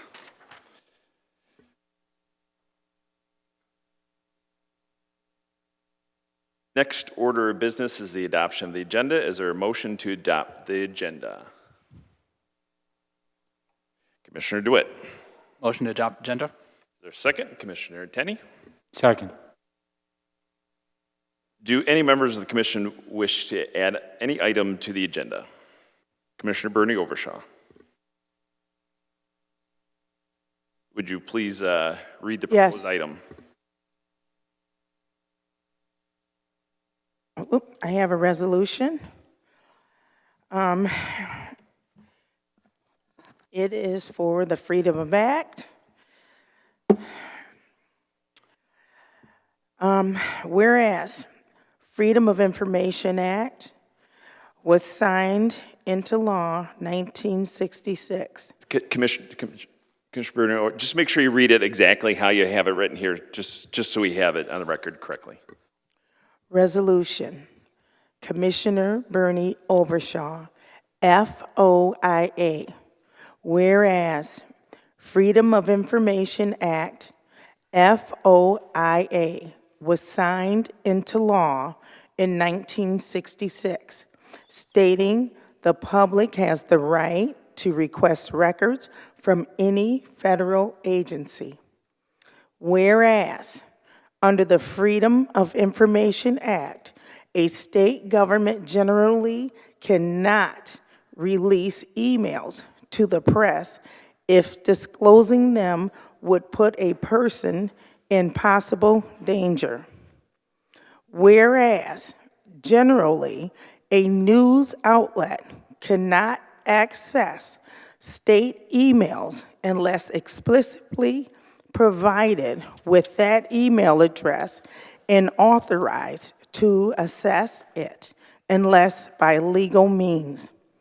Whereas, in Bay City, Michigan, on December 11th, 2024, a stabbing criminal act happened involving public safety. Whereas, I, Commissioner Bernie, emailed my fellow commissioners and told them how I felt about how this was handled.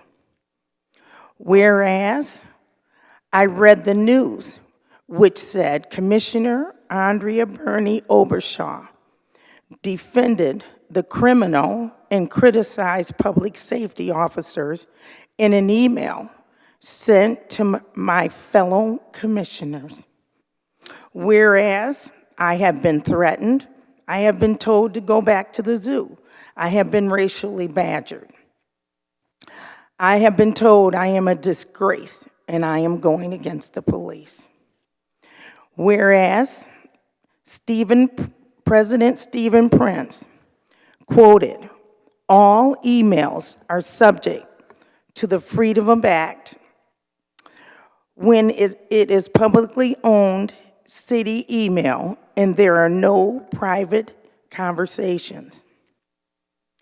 Be it resolved, President Stephen Prince be censored as of February 3rd, 2025, for not ensuring my 14th Amendment rights of equal protection in the workplace from discrimination. He is the president of this body and should always assure one's constitutional rights are ensured.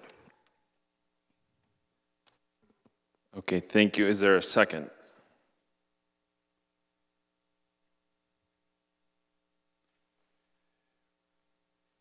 Seeing no second, the motion fails for lack of support.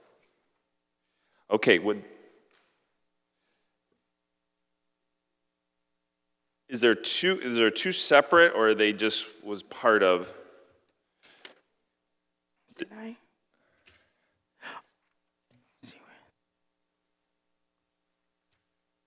Because one was a much shorter version. I don't know which one. You read the long version he handed out. But No, that was it. okay. All right. Is there any other additions to the agenda? Okay. Will the clerk please call the roll on the adoption of the agenda? Commissioner Tenney. Yes. Hilliker. Yes. DeWitt. Yes. Runberg. Yes. Charlebois. Yes. Morris. Yes. Prince. Yes. Coakley. Yes. Bernie Obershaw. No. 8 yes, 1 no. The agenda for this evening has been adopted. Next order of business is the consent agenda. Do any members of the commission wish to make a change to the consent agenda? Commissioner Prince. Items 4 and 6. That should be. Could you just please give a brief overview so we know? Pulling up the agenda right now. Oh, I got it. Item 4, city manager recommending ratification of professional services agreement with Alsop, Wackerly, and Blossom attorneys and counselors. And item 6, city manager recommending collective bargaining agreement, the Utility Workers Union of America, Local 541. Thank you. Commissioner DeWitt. That was 2 of them, but I have a few more.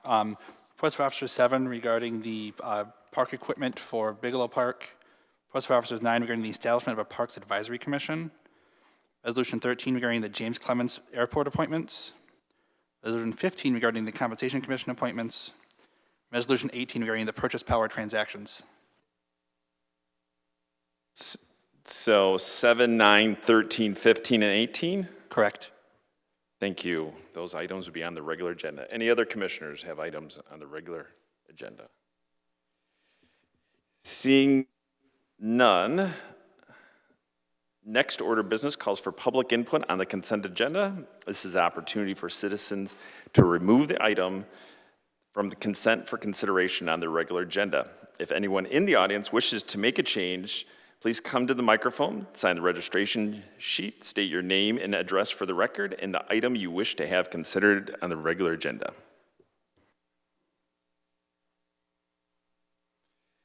All right, seeing no one come forward, is there a motion on the consent agenda? Commissioner DeWitt. Move to approve. Is there a second? Commissioner Coakley. Second. Will the clerk please call the roll on the adoption of the consent agenda? Commissioner Hilliker. Yes. DeWitt. Yes. Runberg. Yes. Charlebois. Yes. Morris. Yes. Prince. Yes. Coakley. Yes. Bernie Obershaw. Yes. Tenney. Yes. 9 yes. Thank you. The recommendations as listed on the consent agenda have been approved. Next item of business calls for remarks of the mayor and commission. Commissioners. Commissioner DeWitt.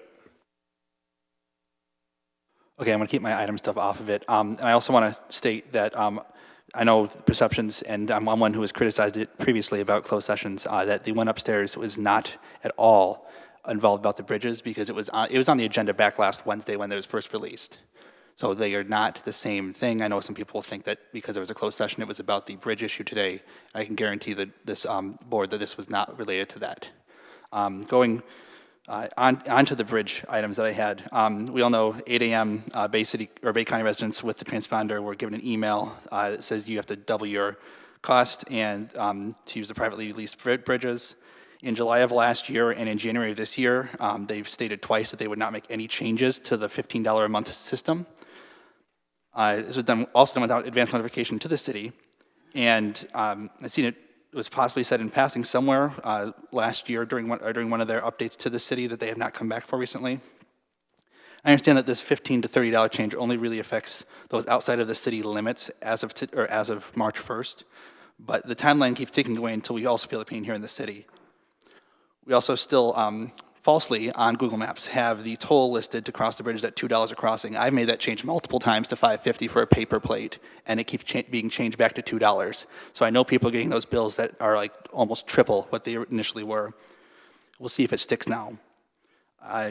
It also is asinine to me that with the time that Independence Bridge has been closed, the timer keeps ticking down for city residents to have free crossing of that bridge. We're losing time, and we are not getting an extension for the closed time that should have been done before they started tolling in the first place. A couple of things that I want to mention that I didn't pull because I didn't feel necessary to pull, I want to mention anyway. I was disappointed in Resolution 17 not getting off the ground because I was hoping to have that project on the corner of Winona and Ionia, the new building and a little deli counter and a convenience store. Isn't that great to have that back? And I'm disappointed that didn't go forward. I mentioned, noted to Resolution 11 about the Wheelers Landing development before I took the seat. Is there equal advisory board for non-developers to use in the city for exploring possible tax incentives for their investments in the city? Because Brownfield seems to focus only on the developer side. Do we have something in the city that is similar for non-developers? I can check with Bay Future and probably our economic development staff, but I'm not familiar with one. Okay.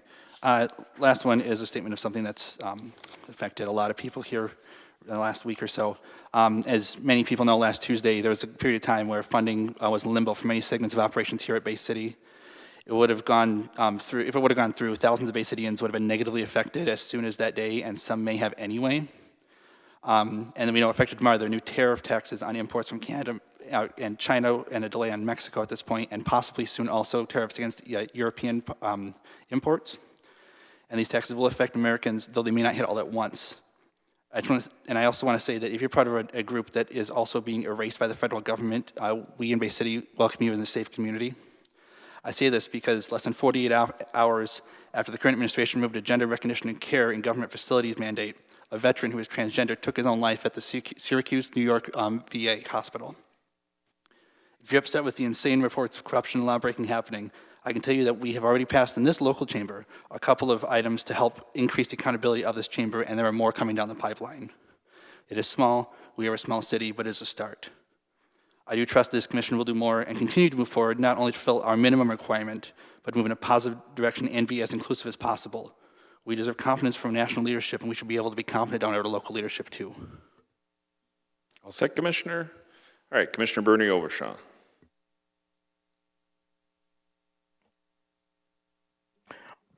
Chair, can I address President Brents? Can I address him? We don't have a process in place for that. We're allowed to address our fellow commissioners. Well, I just... Why don't you just make your statement? Or? No, I'd like to ask him about the about Freedom of Information Act. This isn't an inquisition, though. We can't, I mean, this isn't a... I'm allowed to do that. I just want to ask him No, I'm sorry, you're not. definition. Okay. I would like to ask you, Mayor. Sure. Could you tell me the definition of the Freedom of Act information?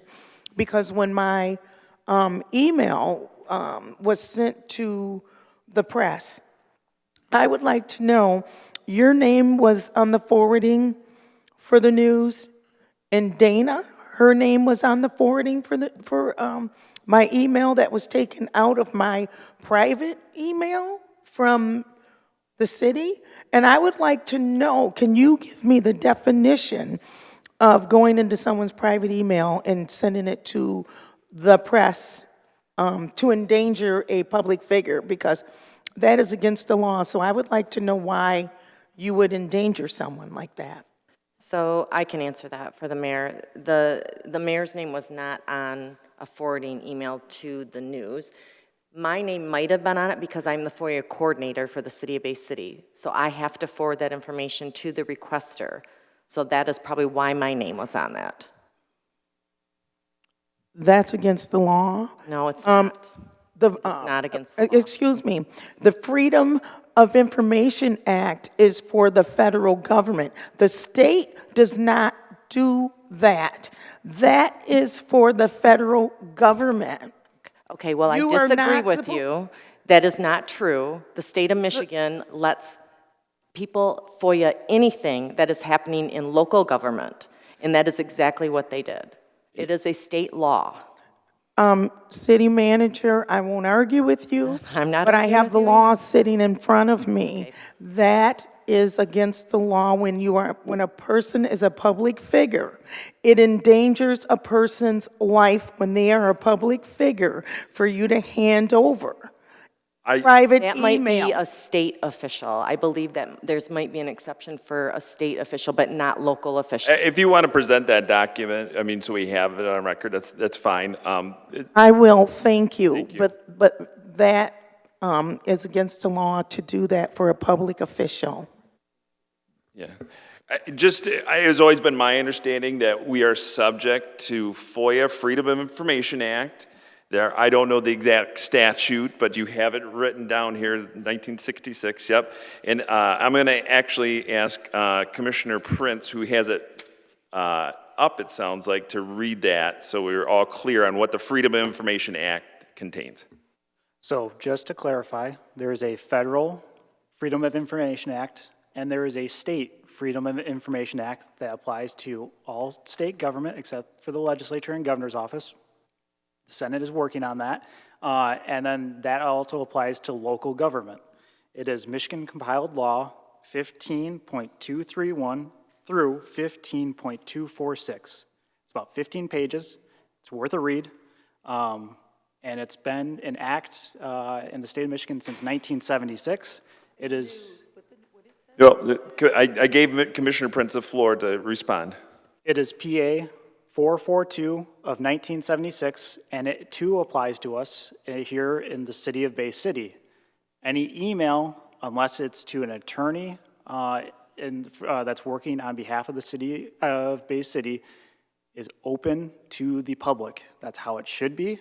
We are not communicating behind the public's back. We do not have policy discussions and make decisions over email because that would be hidden behind the public's back. That's why it's open to the public. Okay. Thank you. Thank you. Okay, Commissioner Bernie Overshaw. If it has anything to do with an investigation or with any type of a police, anything that has to do with the police or an investigation, it is deemed that that could endanger a public figure. That is against the law because you could endanger that person if it is involved with a police situation. That is against the law.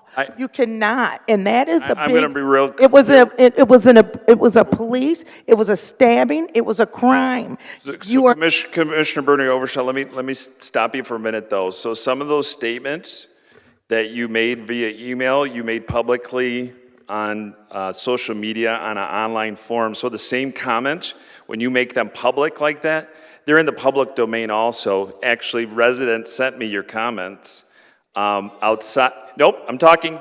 Thank you. Cut her off. Okay, so it was in the paper because you put them on social media. So when you put comments out in the public domain, email or not, actually, sometimes, I think it was on the community complaints page, your comments were put out there by a resident who's seen them. And so that's, I believe, how the media got your comments, because you put them in a public forum. So, so any other commissioners have comments? Commissioner Tenney. Thank you for recognizing me, Mr. Mayor. I just wanted to say real quick, happy Black History Month. Black history is American history. And also, I had some questions and other comments to make, but I think it's important to recognize the disservice that United Bridge Partners has done to our residents. I know City Manager already spoke about this, but we understand you. I feel you, I hear you, I see you. I don't like it either, so that's all. Thank you. Commissioner Coakley. Just a couple things real quick. First of all, if we can sort of figure out exactly what happened here and talk it through with Commissioner Bernie Overshaw, that would be good. I mean, if it was something that happened, we'll just bring it to light. More importantly, we're still looking to do something for the streets with the $750,000. We do want that to be neighborhood streets. I'm gonna stick to that. We still have the $5 million sitting away. If we're not gonna allocate it, maybe ladder invest it where $1 million comes available each year for the next 5 years or something, so we could draw some higher interest, and it's not sitting there at the 2% or whatever it was that was brought up. I did have a couple visits during the last couple weeks, but I'm going to save that for next meeting because we're getting a little long into the night right now. Thank you. Any other commissioners have comments? Commissioner Prince.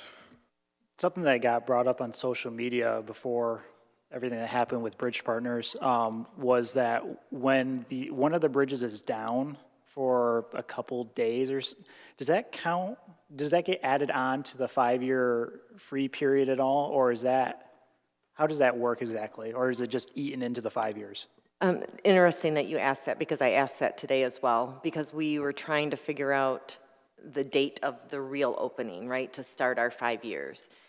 Because it does have contract language in there as well when I look at tolling, so I need to get those concrete dates. So we're working on getting those dates. Okay, yeah, I appreciate that because it was raised on social media and it's a very good point. It's a very good point, yeah.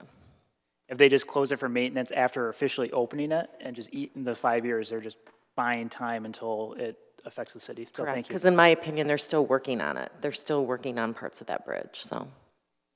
Commissioner Coakley. Yeah, just beginning with the bridges real quick. Trying to figure out the plan here. It doesn't make sense what they're doing to me or to the city. And I am the city. I'm with everybody else also. But I asked a couple questions for you today. Find out if there's a buyout, what that would be. I don't know if there is in the contract. There isn't. And breach of contract, and does this involve it? So there's a few things. I mean, if they're within their rights, which they may be, is there something we can do? That's what we're doing right now. The attorneys are already, yeah, okay. I didn't know if you're looking for an answer. That's what I announced earlier. The contracts are being looked at. All right, Commissioner Bernie Overshaw. Yes, I put a city manager. I had put in a resolution to have attorneys come in, and that was about 6 months ago to check over the contract that we had with Bridge Partners, and we haven't heard anything about that. Yeah, you got the legal opinion, and it was sent to the entire commission. Well, you didn't bring them in, and so we wanted them to come in and talk to us and tell us what we could do to see if they had indeed breached the contract. So, I'm wondering why haven't they come to chambers so we could talk to them and question them ourselves? Just for clarification, so the clerk reminded me that actually the resolution did not call for them to come in. I mean, I think it was part of the dialogue and discussion, but the resolution didn't call for them to directly come in. So that's why they didn't come in. First of all, you are the mayor and you reside over it. I'm talking to her, and I put in 2 resolutions last year, and you put in a resolution when you were a commissioner So your at the resolution same didn't time. pass. And I asked her to have them come in here to see if they breached the contract because the low-income people were still paying to go over that bridge. So I put 2 of them in. I asked her, would she bring them in here to see if they breached the contract for low-income families for crossing over the bridge and for all the problems people were having in getting the bills for the bridge. So again, Commissioner, your resolutions didn't pass. So, and there is going to be a legal opinion, and we did receive a legal opinion about their ability to toll, and we were told they could, but it wasn't specific to the latest questions that we have. So I think we're going to hear from them. Yes. So that's all right. Any other commissioners have comments? I do want to make a statement. I know the city manager, I appreciate her due diligence in this to seek legal counsel so we can get a legal opinion. I am very frustrated with the process that Bay City Bridge Partners has enacted these tolls. I know many probably in the are not necessarily city direct residents, because I think a lot of who are initially impacted here are not living in the city proper, but that doesn't mean that there's not a concern of city residents what happens after the 5-year expires. So I do appreciate, I think I responded to everybody who contacted me today, and I appreciate everybody reaching out. The frustration comes from the lack of communication and this process of them arbitrarily deciding to double and eventually eliminating this structure they put into place as the selling point is why it was going to be feasible for residents to take on this. There was going to be an unlimited option. And the fact that they unilaterally decided they were going to eliminate this without due process, without following our contracts is unfathomable, unacceptable, and I think we need to do everything in our legal power to challenge them. And we're going to stand up for the people of Bay City and our surrounding communities. There's certain sections of United States Code, Chapter 23, Section 129, Subsection 6, which actually outlines federal provisions regarding tolling. So we're going to have to look at those sections to make sure that they meet those standards and statute. I urge this commission to work collectively with our legal team and our federal representatives, and we need viable infrastructure. When I came on this commission, within a month we were deciding on what to do with our toll bridges, and ultimately I did. I supported this because there was a safety aspect. I was told the bridges were going to fall down, and actually I think shortly after we had a chunk of the Liberty Bridge actually collapse, right?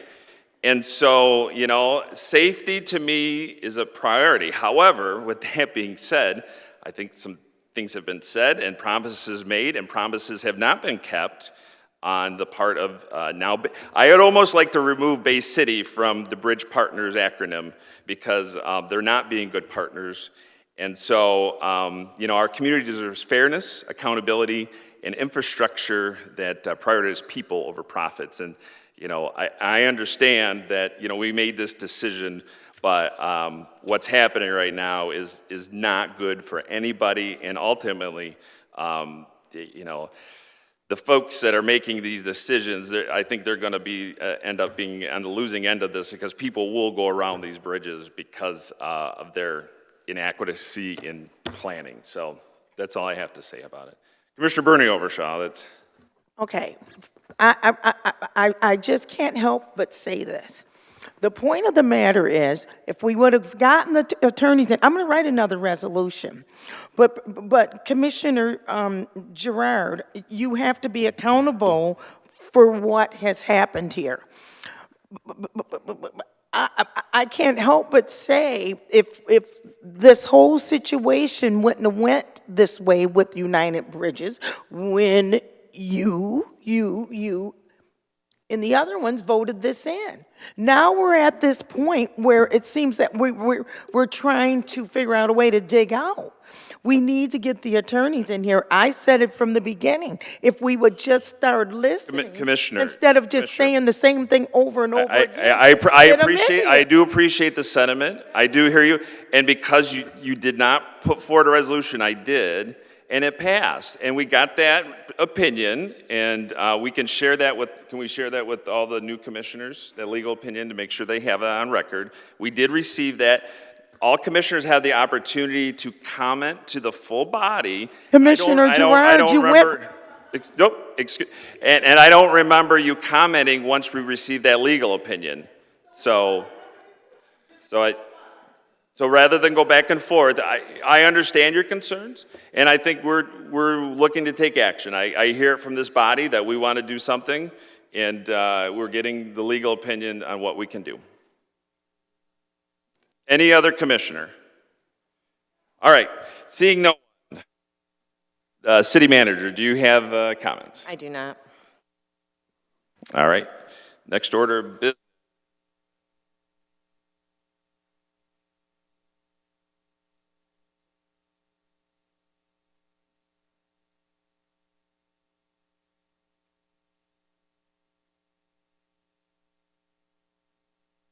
Next order of business calls for public input. Under the rules of the City Commission, each speaker will be allowed 5 minutes to speak. Commissioner Coakley will serve as the timekeeper. This is the opportunity for citizens to address the commission regarding any agenda item or any other matter. If anyone wishes to address the commission, make sure you please come forward, sign the registration sheet, and state your name and address for the record. Please make sure you sign that sheet. We also ask that you be respectful. So if anybody would like to come forward to public comment, now is the time.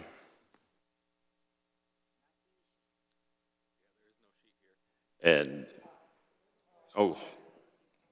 it might have been a previous speaker might have accidentally grabbed it. Okay, Commissioner DeWitt is bringing one up.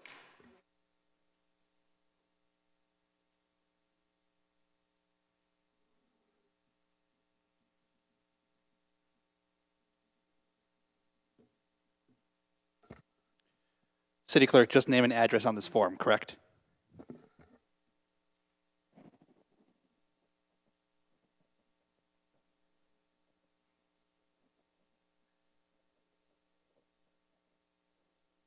Okay, yeah, just make sure you print your name too.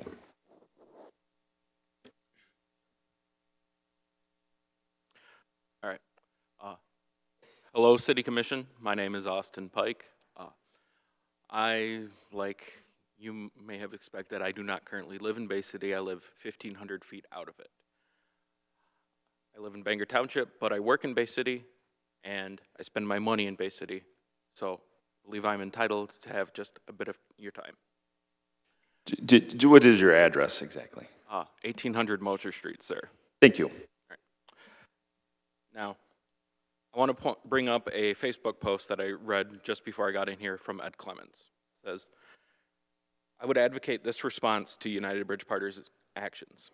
Since we now live in America where laws, contracts, and agreements no longer matter, the city should use utility trucks to take down the infrastructure for tolling from Liberty and Independence bridges.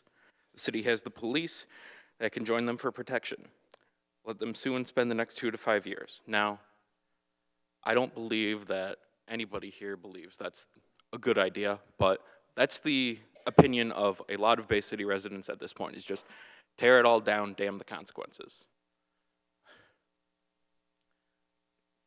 I think from what we've all heard from the city commissioners and from the city manager is that United Bridge Partners is not holding up their end of the bargain. They're not holding up their part of the contract. They're just unilaterally throwing everything around, and they're not communicating to the city. They're not showing up to these meetings. They are not even communicating with you people that run the city. So what I'm suggesting and what I want to hear from the city commission is that when are we going to throw out this contract? Because clearly they've been breaching it. Clearly they don't care. So I don't think we should care. I don't think that we should play nice. I think it's time to throw the book at Bay City Bridge Partners and get them out of our community because they clearly don't care about it. Thank you. Would anybody else like to come forward for public comment?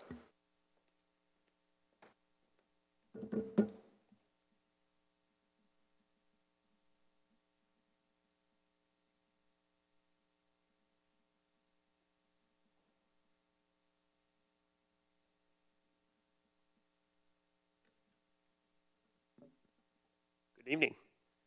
Kirby Burns, Ward 4, 817 South Sherman Street.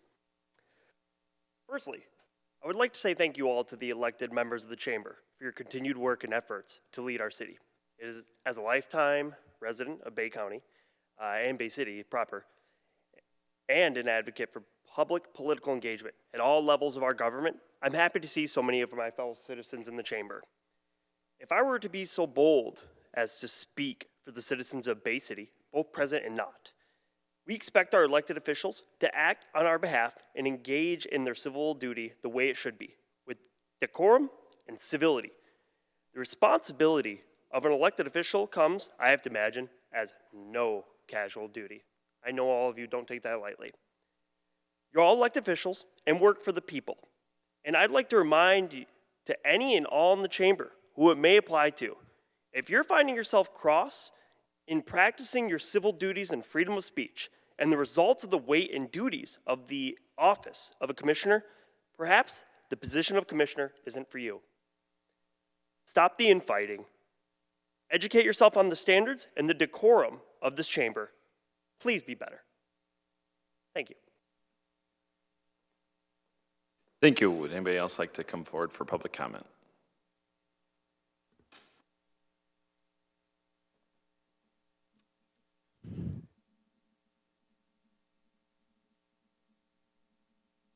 Hello. So throughout my ventures, I'm a local door dasher. Could you just state your name and address? Oh yes, of course. My name is Donovan Gomez, and I'm a resident of Saginaw, Michigan. Throughout my ventures, I have spoken with some of the Bay City residents. We have a lot of local businesses, a couple of hotspots. But usually when I'm dashing, in order to stimulate like some economic industry, I think that there need to be a couple more, restaurants around here, but I don't know. So that's pretty cool. But I usually primarily dash out of Saginaw because that's where majority of like the high-end dash rate is at right now.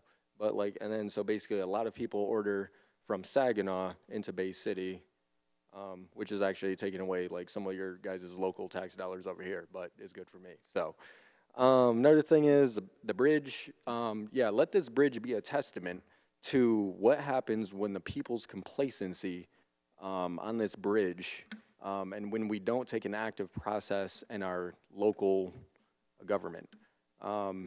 Basically sold your liberty. And now guess what? Puppies have to come submit up the dough. So you guys are going to be paying a heavy toll for that, as well as all of the other Michiganders who cross that bridge. It's like the troll that comes under the bridge, always lurking with the dangers of that tax. So another thing, a couple of people talked to me about homelessness. That was also a hot topic, but yeah, I really can't speak for that because I'm working, man. Keep up the good work. Last thing on my mind was that each and every single one of you has a specific sub-district in Bay City. So you guys represent an entire population of those people of those like local districts of which you guys represent. So keep up the good work. I would definitely recommend a refresher on the rules of decorum when it comes to the council meeting. You think you can start with Robert's Rules of Order. Other than that, peace out. Peace, love, and chicken grease. Keep up the good work, public safety. Keep up the good work, everybody, and have a great day. Thank you very much. Anybody else like to come forward for public comment?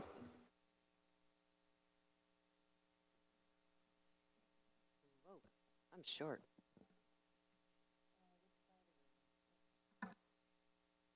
Well, first of all, my name is Annalie Richardson, and I live at 212 Burn Street in Essexville, sorry.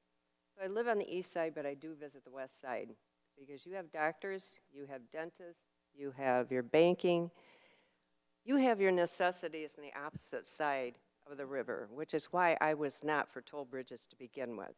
However, it took quite a while, and I thought about the future, the what-ifs, what could happen if our remaining bridges, something happened to the remaining bridges. So I bought one transponder for a two-car family. Now, I get this email this morning, not a very friendly one, and I'm told, now I can get my rates doubled. I'm going to be charged double on my credit card, which is already on file. Not happy. I didn't sign anything that legally said I agreed and would pay that. None of us did. And we need a voice out there, and a strong, stern voice with the attorneys or whatever, whomever, has the authority to make that point known, that we did not legally agree to this. So how are we bound to this?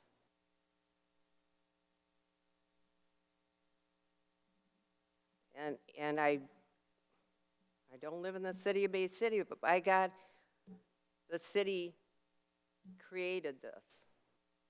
And I paid the transponder. So this does involve me, as it does so many other people. It's wrong. This company is definitely for profit. They don't care about people as humans. They don't care the hardship it can impose on quite a few families that maybe struggle to even be able to pay $15 a month. I can, but that's not the point. The point is, a lot of people can't, especially in the economy today. So somebody has to stand up for them as well, and I don't mind doing that. I want to see something done, and I want to know the progress of it as well. I don't want things shifted off and be told, well, we'll let you know. We don't know what's going to happen, but it could be months down the road before anybody hears anything. Now, here's the thing.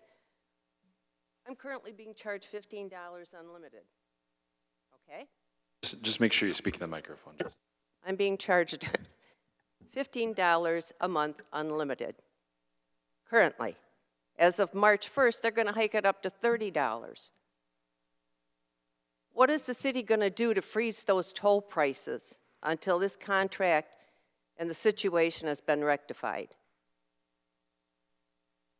I'd like an answer for that.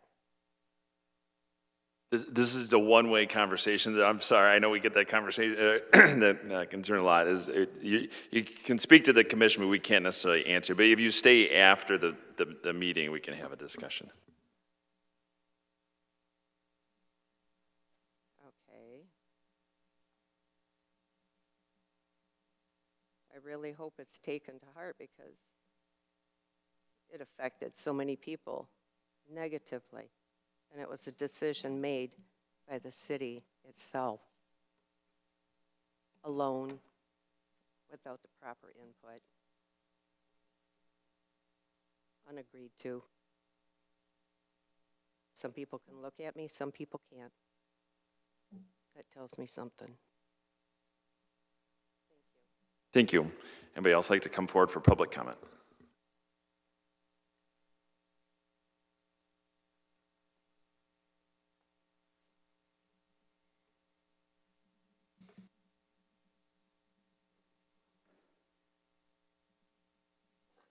And could we please note that Commissioner Bernie Overshaw left in the middle of the meeting? Thank you.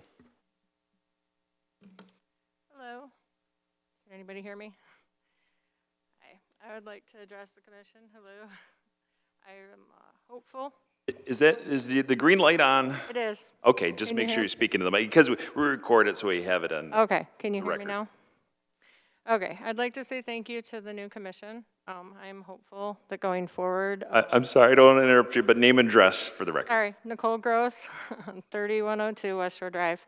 I'm over by the sugar beet factory. And I'm one of the ones that she just referred to as people that can't afford the transponder with the bridge. And I'm in a unique situation because of my low wage and where I work. I work over in Essexville. And I have to actually use a bridge to get over to my employment. And it was quite ironic that Hay Bay City was here talking about ways to bring people into Bay City and, you know, more and more job opportunities. And so I'm just thinking for the people that can't afford it and rely on vets, what happens when Vets Bridge needs repair or an accident closes it down?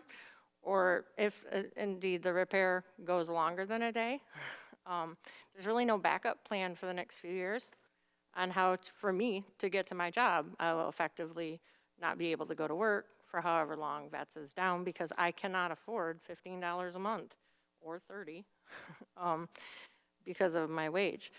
So I think if Bay City really wants to bring more people to Bay City and maintain employment, especially in Essexville, if they're living on the other side of the bridge and not even in the city limit. It needs to be addressed maybe, I don't know how, but income plays a big role in being able to go over that bridge. And I can barely keep my car on the road. So I just want to say, as my voice for people in Bay City that aren't here, that it directly affects, and I'm very concerned, with so much usage of Vets Bridge, what happens when it shuts down for maintenance? And what do we do? And should I be looking for work elsewhere? Because it would be much easier for me to get to Saginaw. And there's a lot more positions in my field available there, and even in Midland at a higher wage. I try to stay local and support local, but it's getting more impossible, especially with this bridge issue. So that's just my 2 cents. Thank you. Thank you very much. Anybody else like to speak at public comment?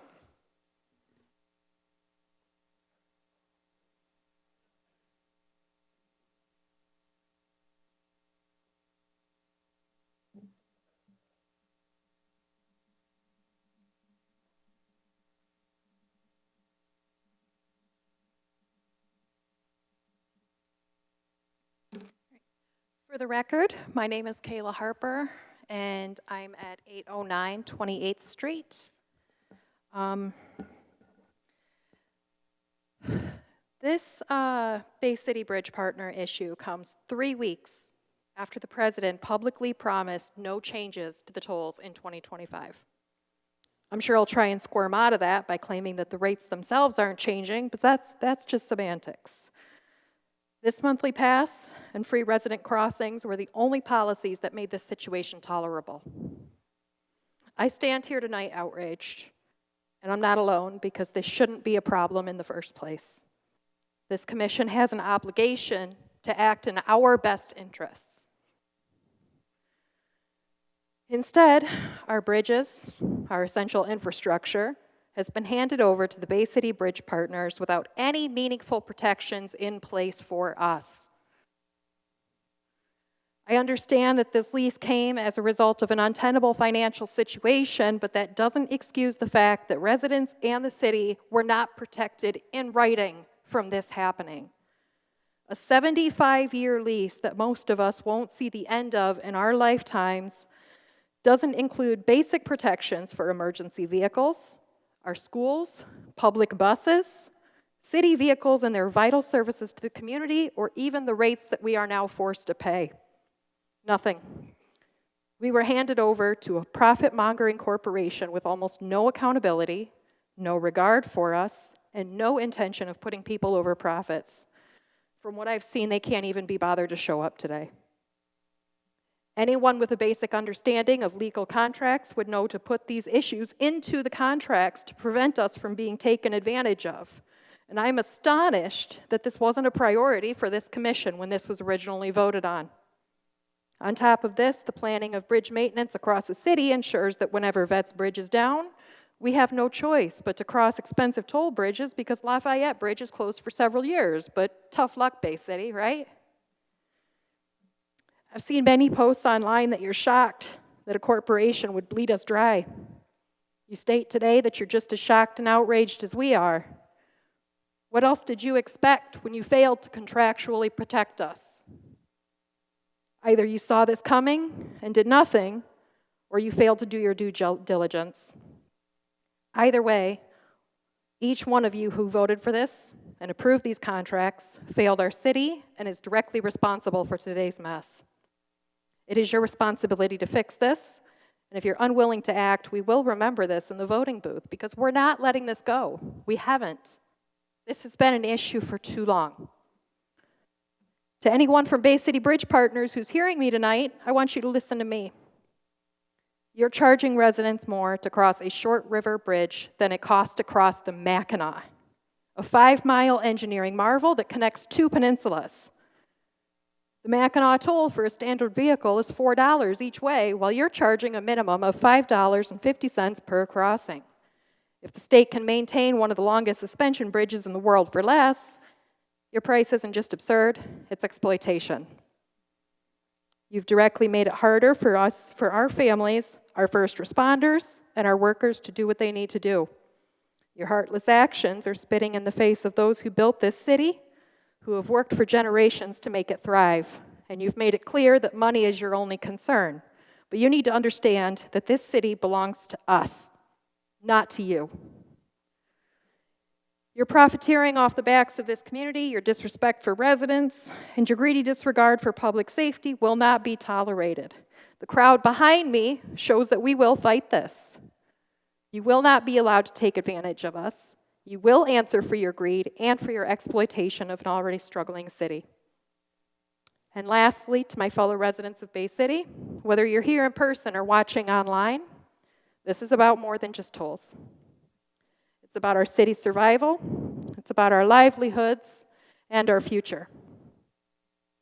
If you allow this to continue, Bay City will die because corporations will never stop milking as many people as they can for as much as they can. The population and workforce decline mentioned in tonight's first presentation will get even worse.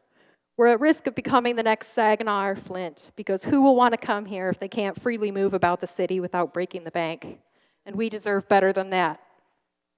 And if you're as angry as I am, if you're fed up with getting treated like this, I beg you to get involved. We need to hold these companies and these people accountable. Thank you. Oh, you all said, okay, thank you.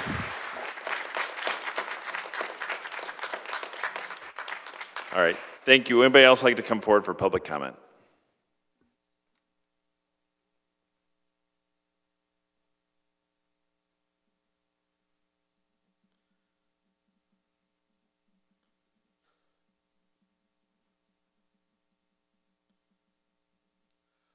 My name is Jay Taylor. I am actually from 300 Sunrise. I'm in Bangor Township, but I live and work in this area. And I actually was not going to come here and talk. I was just outraged. I figured everybody around me would say everything that I would want to say. But what I saw when we started talking, the community did, is I saw one of your commissioners get up and leave. How am I supposed to believe this commission is going to fight for us when you all can't even sit here and listen to us? I'm asking you, Mr. Mayor, how am I supposed to believe in that? I hear all the outrage, but where are all of you, one of you left? It's not a two-way conversation. We can have a conversation afterward. Unfortunately, we don't have police rules. Okay. It's very hard for me to believe this commission will fight for us when you can't sit here and even listen to us as a group. That's all I wanted to say. Thank you. And we're actually not supposed to have clapping. I do appreciate that. Anybody else like to come forward and speak?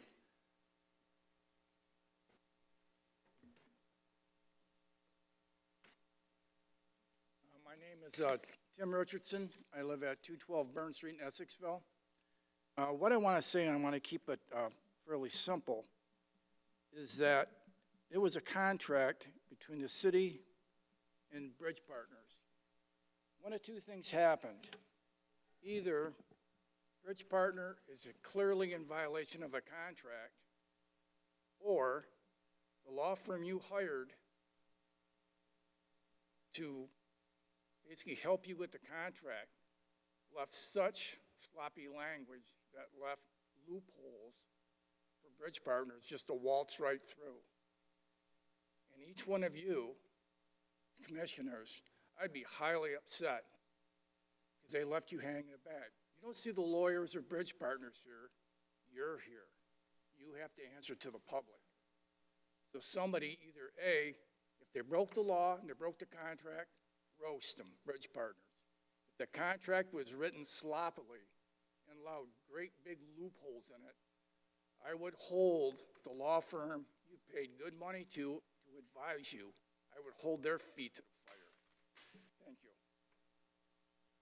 Thank you. Anybody else like to come forward for public comment?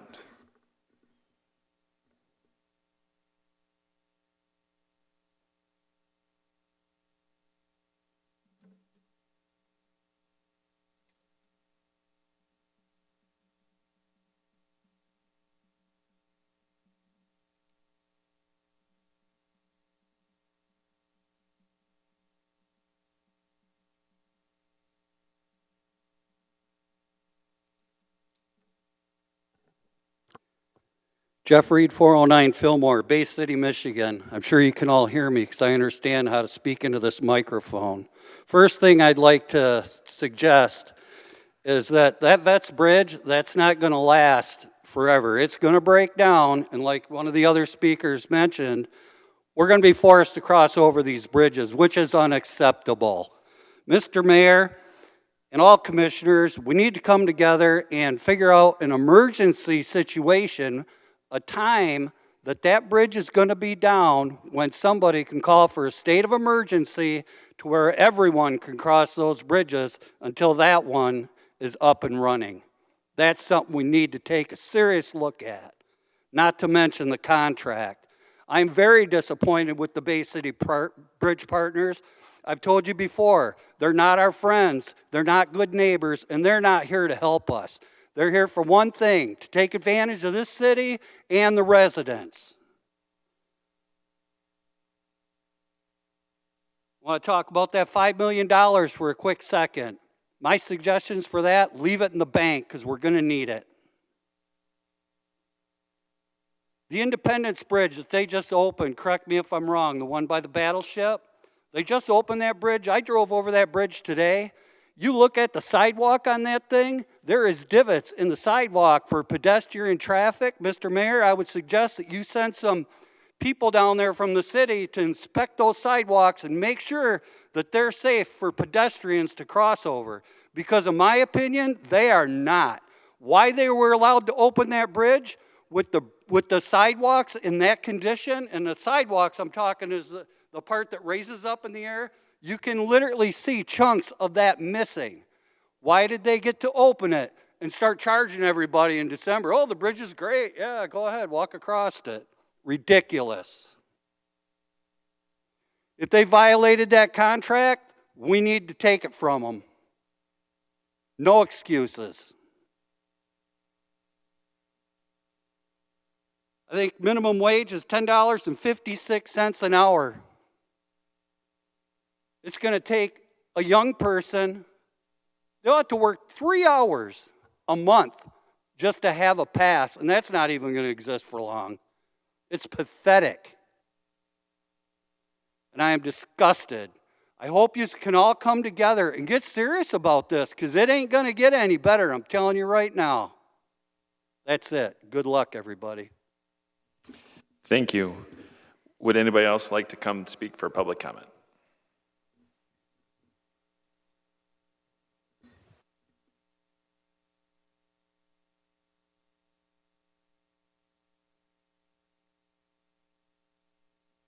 James French, 611 Cass Avenue, Bay City. I can remember all the meetings that we've had. There was more than bridge partners that wanted to take care of these bridges for us. But, and a lot of you weren't commissioners yet at the time. You were still observing and learning and running for office. I remember Alex being here for all the meetings, taking notes and things. And I remember how happy United Bridge Partners and all the representatives that they sent here to talk to everybody and how they wined and dined commissioners that were here. And it's just amazing to me how tonight they're all hiding out and nobody is here to help rectify the situation and explain why the extra cost is needed. So that was my main concern. My other concern was something totally different, and that's the condition of the abandoned McDonald's building on Broadway and Cass. And Chris, you know real well, we talked about it several times, how they left it to people that owned it and how they stripped it down and just kind of left it. There's been lots of vandalism, lots of kids playing around there, a lot of windows damaged and broken. It just looks bad if you're coming into town from Saginaw or from downstate. It's one of the first buildings that you hit, and it just looks pathetic. So whoever owns that or manages that property, they should really be contacted to do a little better job and try to spruce that back up as best they can and encourage some kind of business to go back into that corner. It's a really prominent corner with a lot of potential if someone could develop that. All right, and that's all I have. Thank you. Thank you, Mr. French. Anybody else like to come forward for public comment? All right, seeing no one come forward, next order of business is items on the regular agenda. Will the clerk please read the next item of business? Reports of Officers 4, City Manager recommending ratification of professional services agreement with Alsop, Barkley, and Blossom Attorneys and Counselors, PC, Bay City for general legal services and personnel human resource issues in the amount of $160 per hour. Recommendation approve. Is there a motion? Commissioner Prince. Motion to approve. Is there a second? Commissioner Runberg. Second. Is there any discussion? Commissioner Prince. Yes, I put this on the regular agenda instead of the consent agenda because I wanted to ask, when was the last time we've put city attorney out to bid? I know he's been or that firm's been our attorney since 1988, correct? I just want to make sure we're getting the best value possible for our citizens. I can tell you in the time that I've been here for 25 years, it has not been bid out. So I don't know, I can't answer prior to that. I can probably ask them because I'm sure that they would have that answer, but not during my time here. Okay.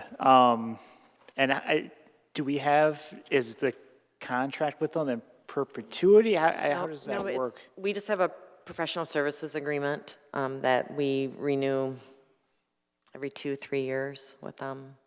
We really only renew it when there's a price increase, when it comes back to commission.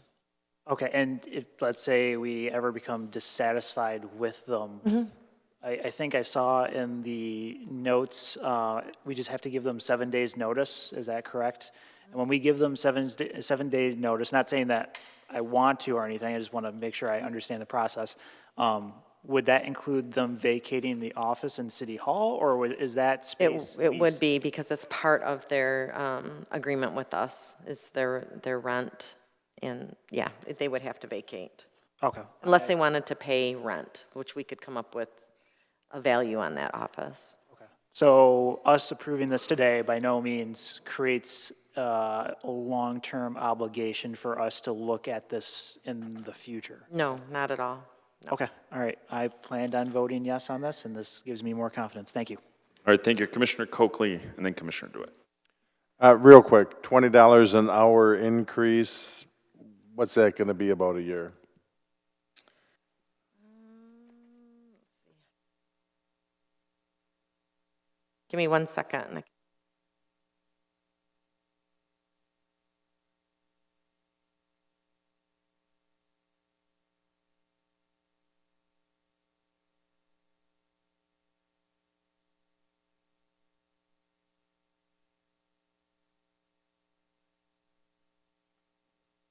If I may, City Manager, you gave me the hours earlier. Yeah, that number, it was 1,300 hours at $20 extra. It's an extra $26,000 a year. Thank you. Thank you, Commissioner. Sorry about that. I was looking for an email that I sent him this afternoon. All right, you all set, Commissioner? All right, Commissioner DeWitt. Okay, most of my stuff was answered, but the other question that I got a response for was the amount of out-of-house hours during the contract length, and it was estimated based off the numbers received to be, I put it at about 13% of legal costs and hours went to outside of the current firm. I did try to ask around, but from the sounds of it, very few municipalities, their elected officials in the part-time area kind of know how much their lawyers are off the top of their head. I know they pass it to approve it, but I know that the ones I asked weren't sure, and they didn't get back to me in time for this. So I'm kind of on the same page as President Prince right now, but I did try to find out just to see what other municipalities are paying, just didn't get a response. If that's information the commission wants, my manager listserv does have that type of information, because time to time managers do ask for that when they're going out to bid. I mean, I could put that together. It might not be apples to apples, because townships and cities, I mean, we're all different and our needs are different.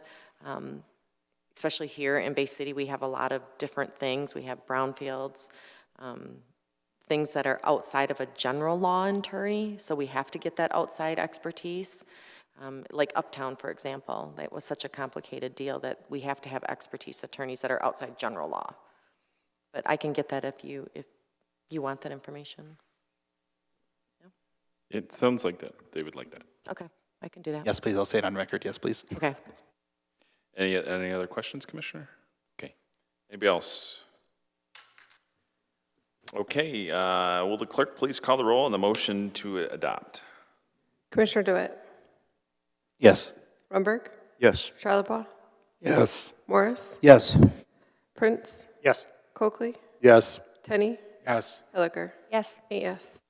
The motion's adopted. Would the clerk please read the next item of business? Number 6, city manager recommending collective bargaining agreement with the Utility Workers Union of America, Local 541, effective February 4th, 25 through December 31st, 27. Recommendation approved. Is there a motion? Commissioner Prince. Motion to approve? Is there a second? Commissioner Morris. Second. All right, discussion. All right, Commissioner DeWitt and then Runberg. Okay, I'm sure a couple of us had this doc, because I believe most of us looked over this contract. One of the items that was removed was in section 2.3, the anti-discrimination clause. There is a point in the contract, it's section 11.8, point number F, that says the work will be assigned in a generally non-discriminatory manner, but it does not actually show that their hiring practices are, have an anti-discrimination barrier on them to protect people during the hiring process. Was this removed for any specific reason? I'm going to have Brad Tucker come up, our HR director, and he can explain how it was negotiated in or out.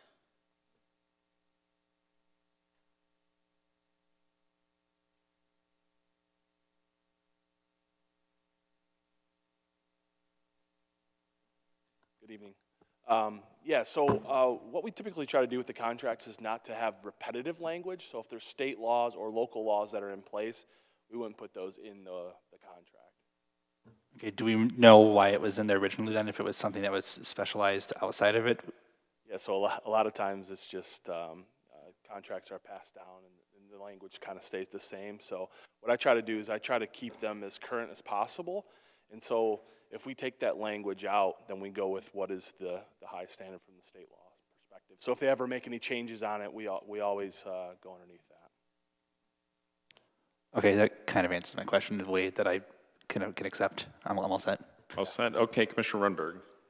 Yeah, mine was effectively the same thing. It just seemed awfully suspicious, given the latest directives from the current administration regarding DEI hiring practices, that the equal opportunity verbiage would be stricken from the contract, but that is cleared up. Thank you. Yeah, no. So the only thing we're trying to do is keep it consistent with state law.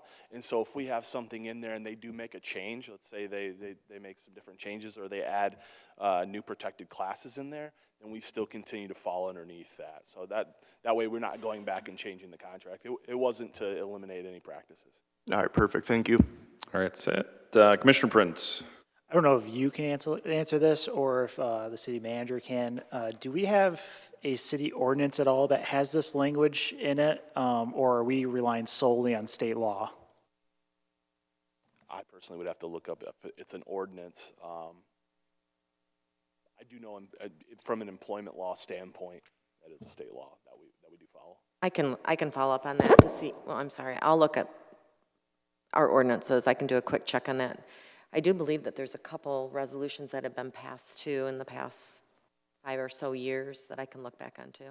Okay. I just want to make sure that, I mean, if we get a political wind change in Lansing or something like that, that strips something or adds something, that we are not completely at the whims of what's going down there, and that we reaffirm our commitment to be an equal opportunity employer for all classifications. I just want to make sure we are above board on that. I think it was bad timing. All right, all set, Commissioner? Any other discussion? All right, seeing none, will the clerk please call the roll on the motion to adopt? Commissioner Rumberg? Yes. Charlebois? Yes. Morris? Yes. Prince? Yes. Coakley? Yes. Tenney? Yes. Hilliker? Yes. DeWitt? Yes. Yes. All right, the motion's been adopted. Will the clerk please read the next item of business? Number 7, city manager recommending contract with Shaw Contracting, Bay City, Michigan, for a playground installation in Bigelow Park in the amount of $235,000. Recommendation approved. Is there a motion? Commissioner DeWitt. Move to approve. Is there a second? Commissioner Runberg. Second. Any discussion? Commissioner DeWitt. Okay, I know this was put up in '97, and the Lions Club donated for the initial playground. Was there a discussion with them, or did they come forward and offer anything for this? Because I did not see anything in that. And I know, like, they're not required to put a playground in a city park. That's not their requirement. But was there a discussion with them at all this time? I'm looking at Craig back there, and I don't know if there was a discussion. They've done other things in our park and updated like the kitchen area and the pavilion.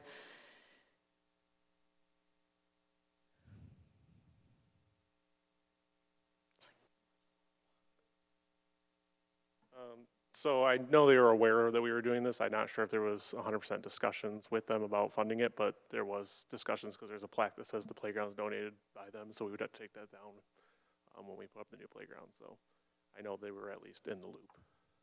That was before I was in charge of parks. So Yeah, I grew up with that park for a good chunk of my life, so like I understand that. I just wanted to make sure that they were involved still in the park itself, because when they covered 100% at one point, and then this one they're doing 0. I understand they're doing other things in the park, but I just wanted to make sure that they were also aware and involved in the process at least somewhat. they were aware of it, yeah.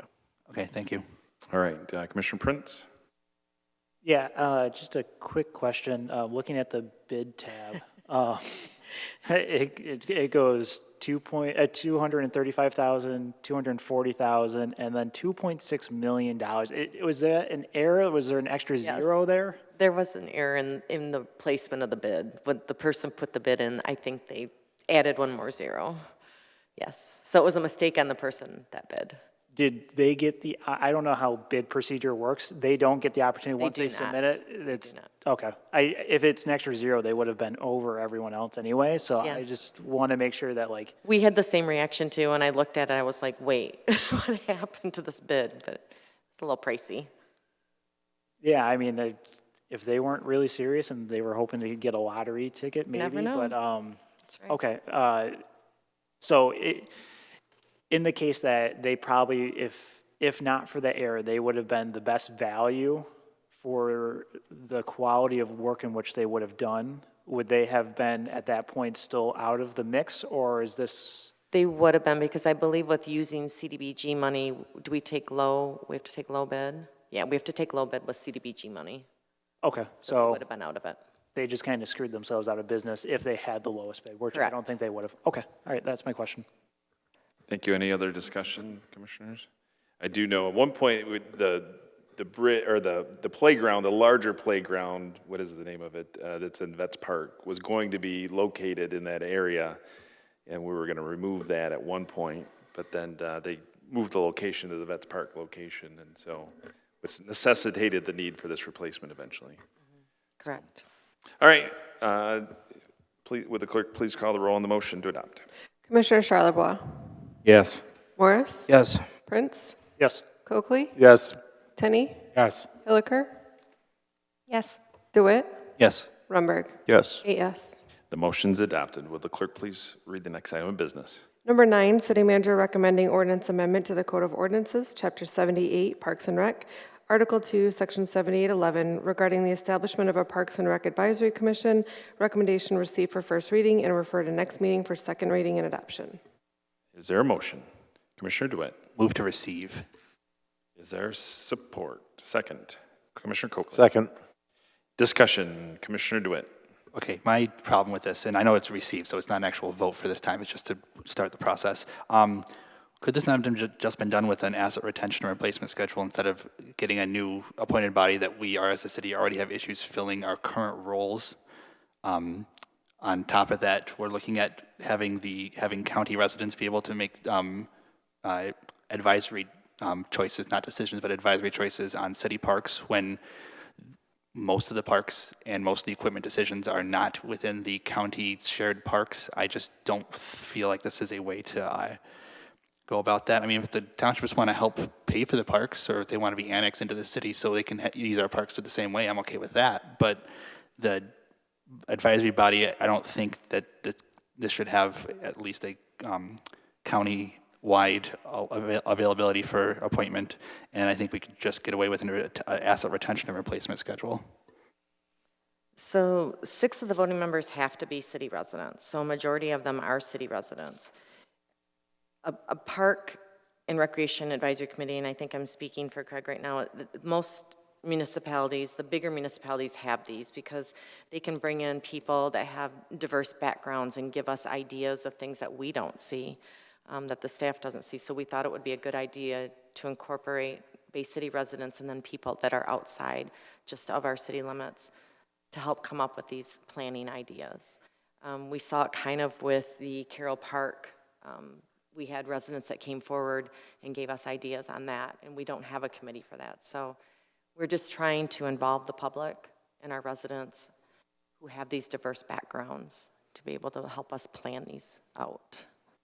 Again, I know this is not a vote to approve, Yeah, just to receive. I just wanted to put it something out there. Right, Maybe the rest of the commission can hear that and have some ideas going forward. Any other discussion? Oh, Commissioner Tenney? Thank you, Mr. Mayor. So I just wanted to echo my colleague from the 6th Ward's concerns about having folks that are outside of the city on every doggone board that we have. I understand that the majority would be city residents, right? But Bay Cityans are our priority, and I think our boards ought to be comprised of them. I think it's time we start looking at our residents as the people we should take care of first, and not tourists and not businesses. And I think we do that by having representation from Bay Cityans, right? So that's all I had. Thank you. Thank you. The city manager has a comment. Commissioner, if the whole commission feels, or a majority of the commission feels that you want just Bay City residents, you can make that motion right now, because we'd have to bring it back for another first read to do that. So is there, okay, Commissioner Coakley? I'd like to make a motion that everybody on the committee would be a citizen of Bay City. Okay, is there a second? Second, Commissioner Tenney. Second. All right, so discussion on that, and we would make a roll call vote. Commissioner Prince. Yeah, I don't have a problem with this amendment or anything. I'm curious, if we do this, are we duplicating a committee at all that's already in existence? Or is this a completely new kind of committee that we haven't done before? It's completely new. Okay. I have no problem with the amendment, so. Commissioner Coakley. Yeah, I'm excited about this, and hopefully the parks can get some more just due and more input. All right, any other comments? Yeah, I just real brief, I really like more comment from the public and more involvement, so I like this personally. So hopefully get support. So, and who would be making the recommendation? They would apply. Is it coming through the mayor's office to make the recommendation with the ultimate approval of the commission, or is it, I guess I missed, or is it the city manager making the recommendation? Your recommendation from the city manager. Okay, thank you. All right, so are there any objections to the amendment? Seeing no objections? Yeah, we'll just bring it back for another first reading. Yeah, I'm good. Thank you. Okay, so we're going to do it again. Okay. No objections? All right, we're moving to the, will the clerk please read the next item of business? Resolutions 13, mayoral appointment of Austin Smith and Richard Harnois to the James Clements Airport Advisory Committee, terms to expire January 1st, 2028. Recommendation approved. Is there a motion? Commissioner Morris. Move to approve. Is there a second? Commissioner DeWitt. Second. Is there discussion? Commissioner DeWitt. Of course there is. This and number 15, I kind of went together. I noticed the same person is going to be appointed to both boards, and they've lived here for less than a year. There are no minimum qualifications other than the residency or listed ones. Like, there's no, not like for running for office where you have to be in your district for a year. There's no minimum for that at all, correct? No, there's none. And is there a maximum number of boards people can be on? 2. Okay, just wanted to clarify that before we went forward. Thank you. Let's have any other discussion? Seeing none, will the clerk please call the roll on the motion to adopt? Commissioner Prince. Yes. Coakley. Yes. Tenney. Yes. Hilliker. Yes. DeWitt. Yes. Grunberg. Yes. Charlerbois. Yes. Morris. Yes. Yes. Motion's been adopted. Will the clerk please read the next item of business? 15, mayoral appointment of Quinessa Miller and Richard Harnois to the Compensation Commission, terms to expire May 1, 2031 and 2032 respectively. Recommendation approved. Is there a motion? Commissioner DeWitt. Move to approve. Is there a second? Commissioner Tenney. Second. Any discussion? All right, seeing none, will the clerk please call the roll on the motion to adopt? Commissioner Coakley. Yes. Tenney? Yes. Hilliker? Yes. DeWitt? Yes. Rundberg? Yes. Charlerbois? Yes. Morris? Yes. Prince? Yes. 8 yes. Motion's been adopted. Will the clerk please read the next item of business? Number 18, Commission as a whole resolution authorizing purchase power transactions not to exceed $9,682,593.50. Recommendation approve. Is there a motion? Commissioner DeWitt. Move to approve. Is there a second? Commissioner Coakley. Second. Is there a discussion? Commissioner DeWitt. I'm not sure if this is rhetorical or an actual one, depending on how it's taken by the Department of Light and Power. But tomorrow, at least it was tomorrow as of the time we got here this afternoon, there's going to be tariffs on Canadian energy starting tomorrow. And we are on the same grid that if anyone here was around in 2003 that shut off power for about 8 hours between Michigan and Massachusetts because of a software bug in a Niagara distribution center, and Niagara is in Ontario.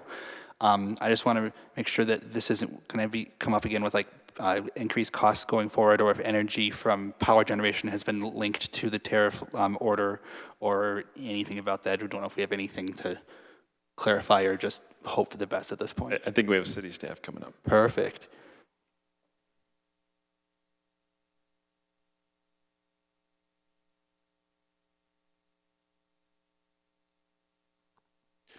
So what this actually is this is pre-purchase of energy. So we're looking for future years where we're actually going to purchase power. We actually have a stability hedge plan that we do through MPPA and the City of Bay City. What it is it's current year plus 8 additional years, and we look at what those energy costs will be out for those years. These first initial years will get us up to, I think it's, I'd have to look to see what year it actually starts, 2027, I believe. It's going to get us at 80% of our hedge plan. That's where we want to be. That's our target goal for 80%. So in the short term, we just shouldn't see anything. If we lock this in and with energy purchases, that's why we look out many, many years down the road so that we're locking in those. So we're not having to worry about if there's any of these issues with tariffs or anything like that, because we've already locked that price in. I just don't want something to happen where we go, oh, hey, we have to increase power costs because something didn't come through all the way. I just want to make sure we were clear on that. And you answered my question the way I was hoping you would, so thank you. That's why we do the 8 years plus, so we don't want to wait until that last minute and have it skyrocket. So, Commissioner, any other discussion? I personally saw that they postponed the tariffs for 30 days. I don't know if it included Mexico. energy. No, Canada actually also is what I read. So I will verify that. I don't want to get into national politics here, so but I believe that Canada has been postponed to for 30 days. Okay, so would the clerk please call the, any other question? I didn't see any other discussion. All right, will the clerk please call the roll on this item to adopt? Commissioner Tenney?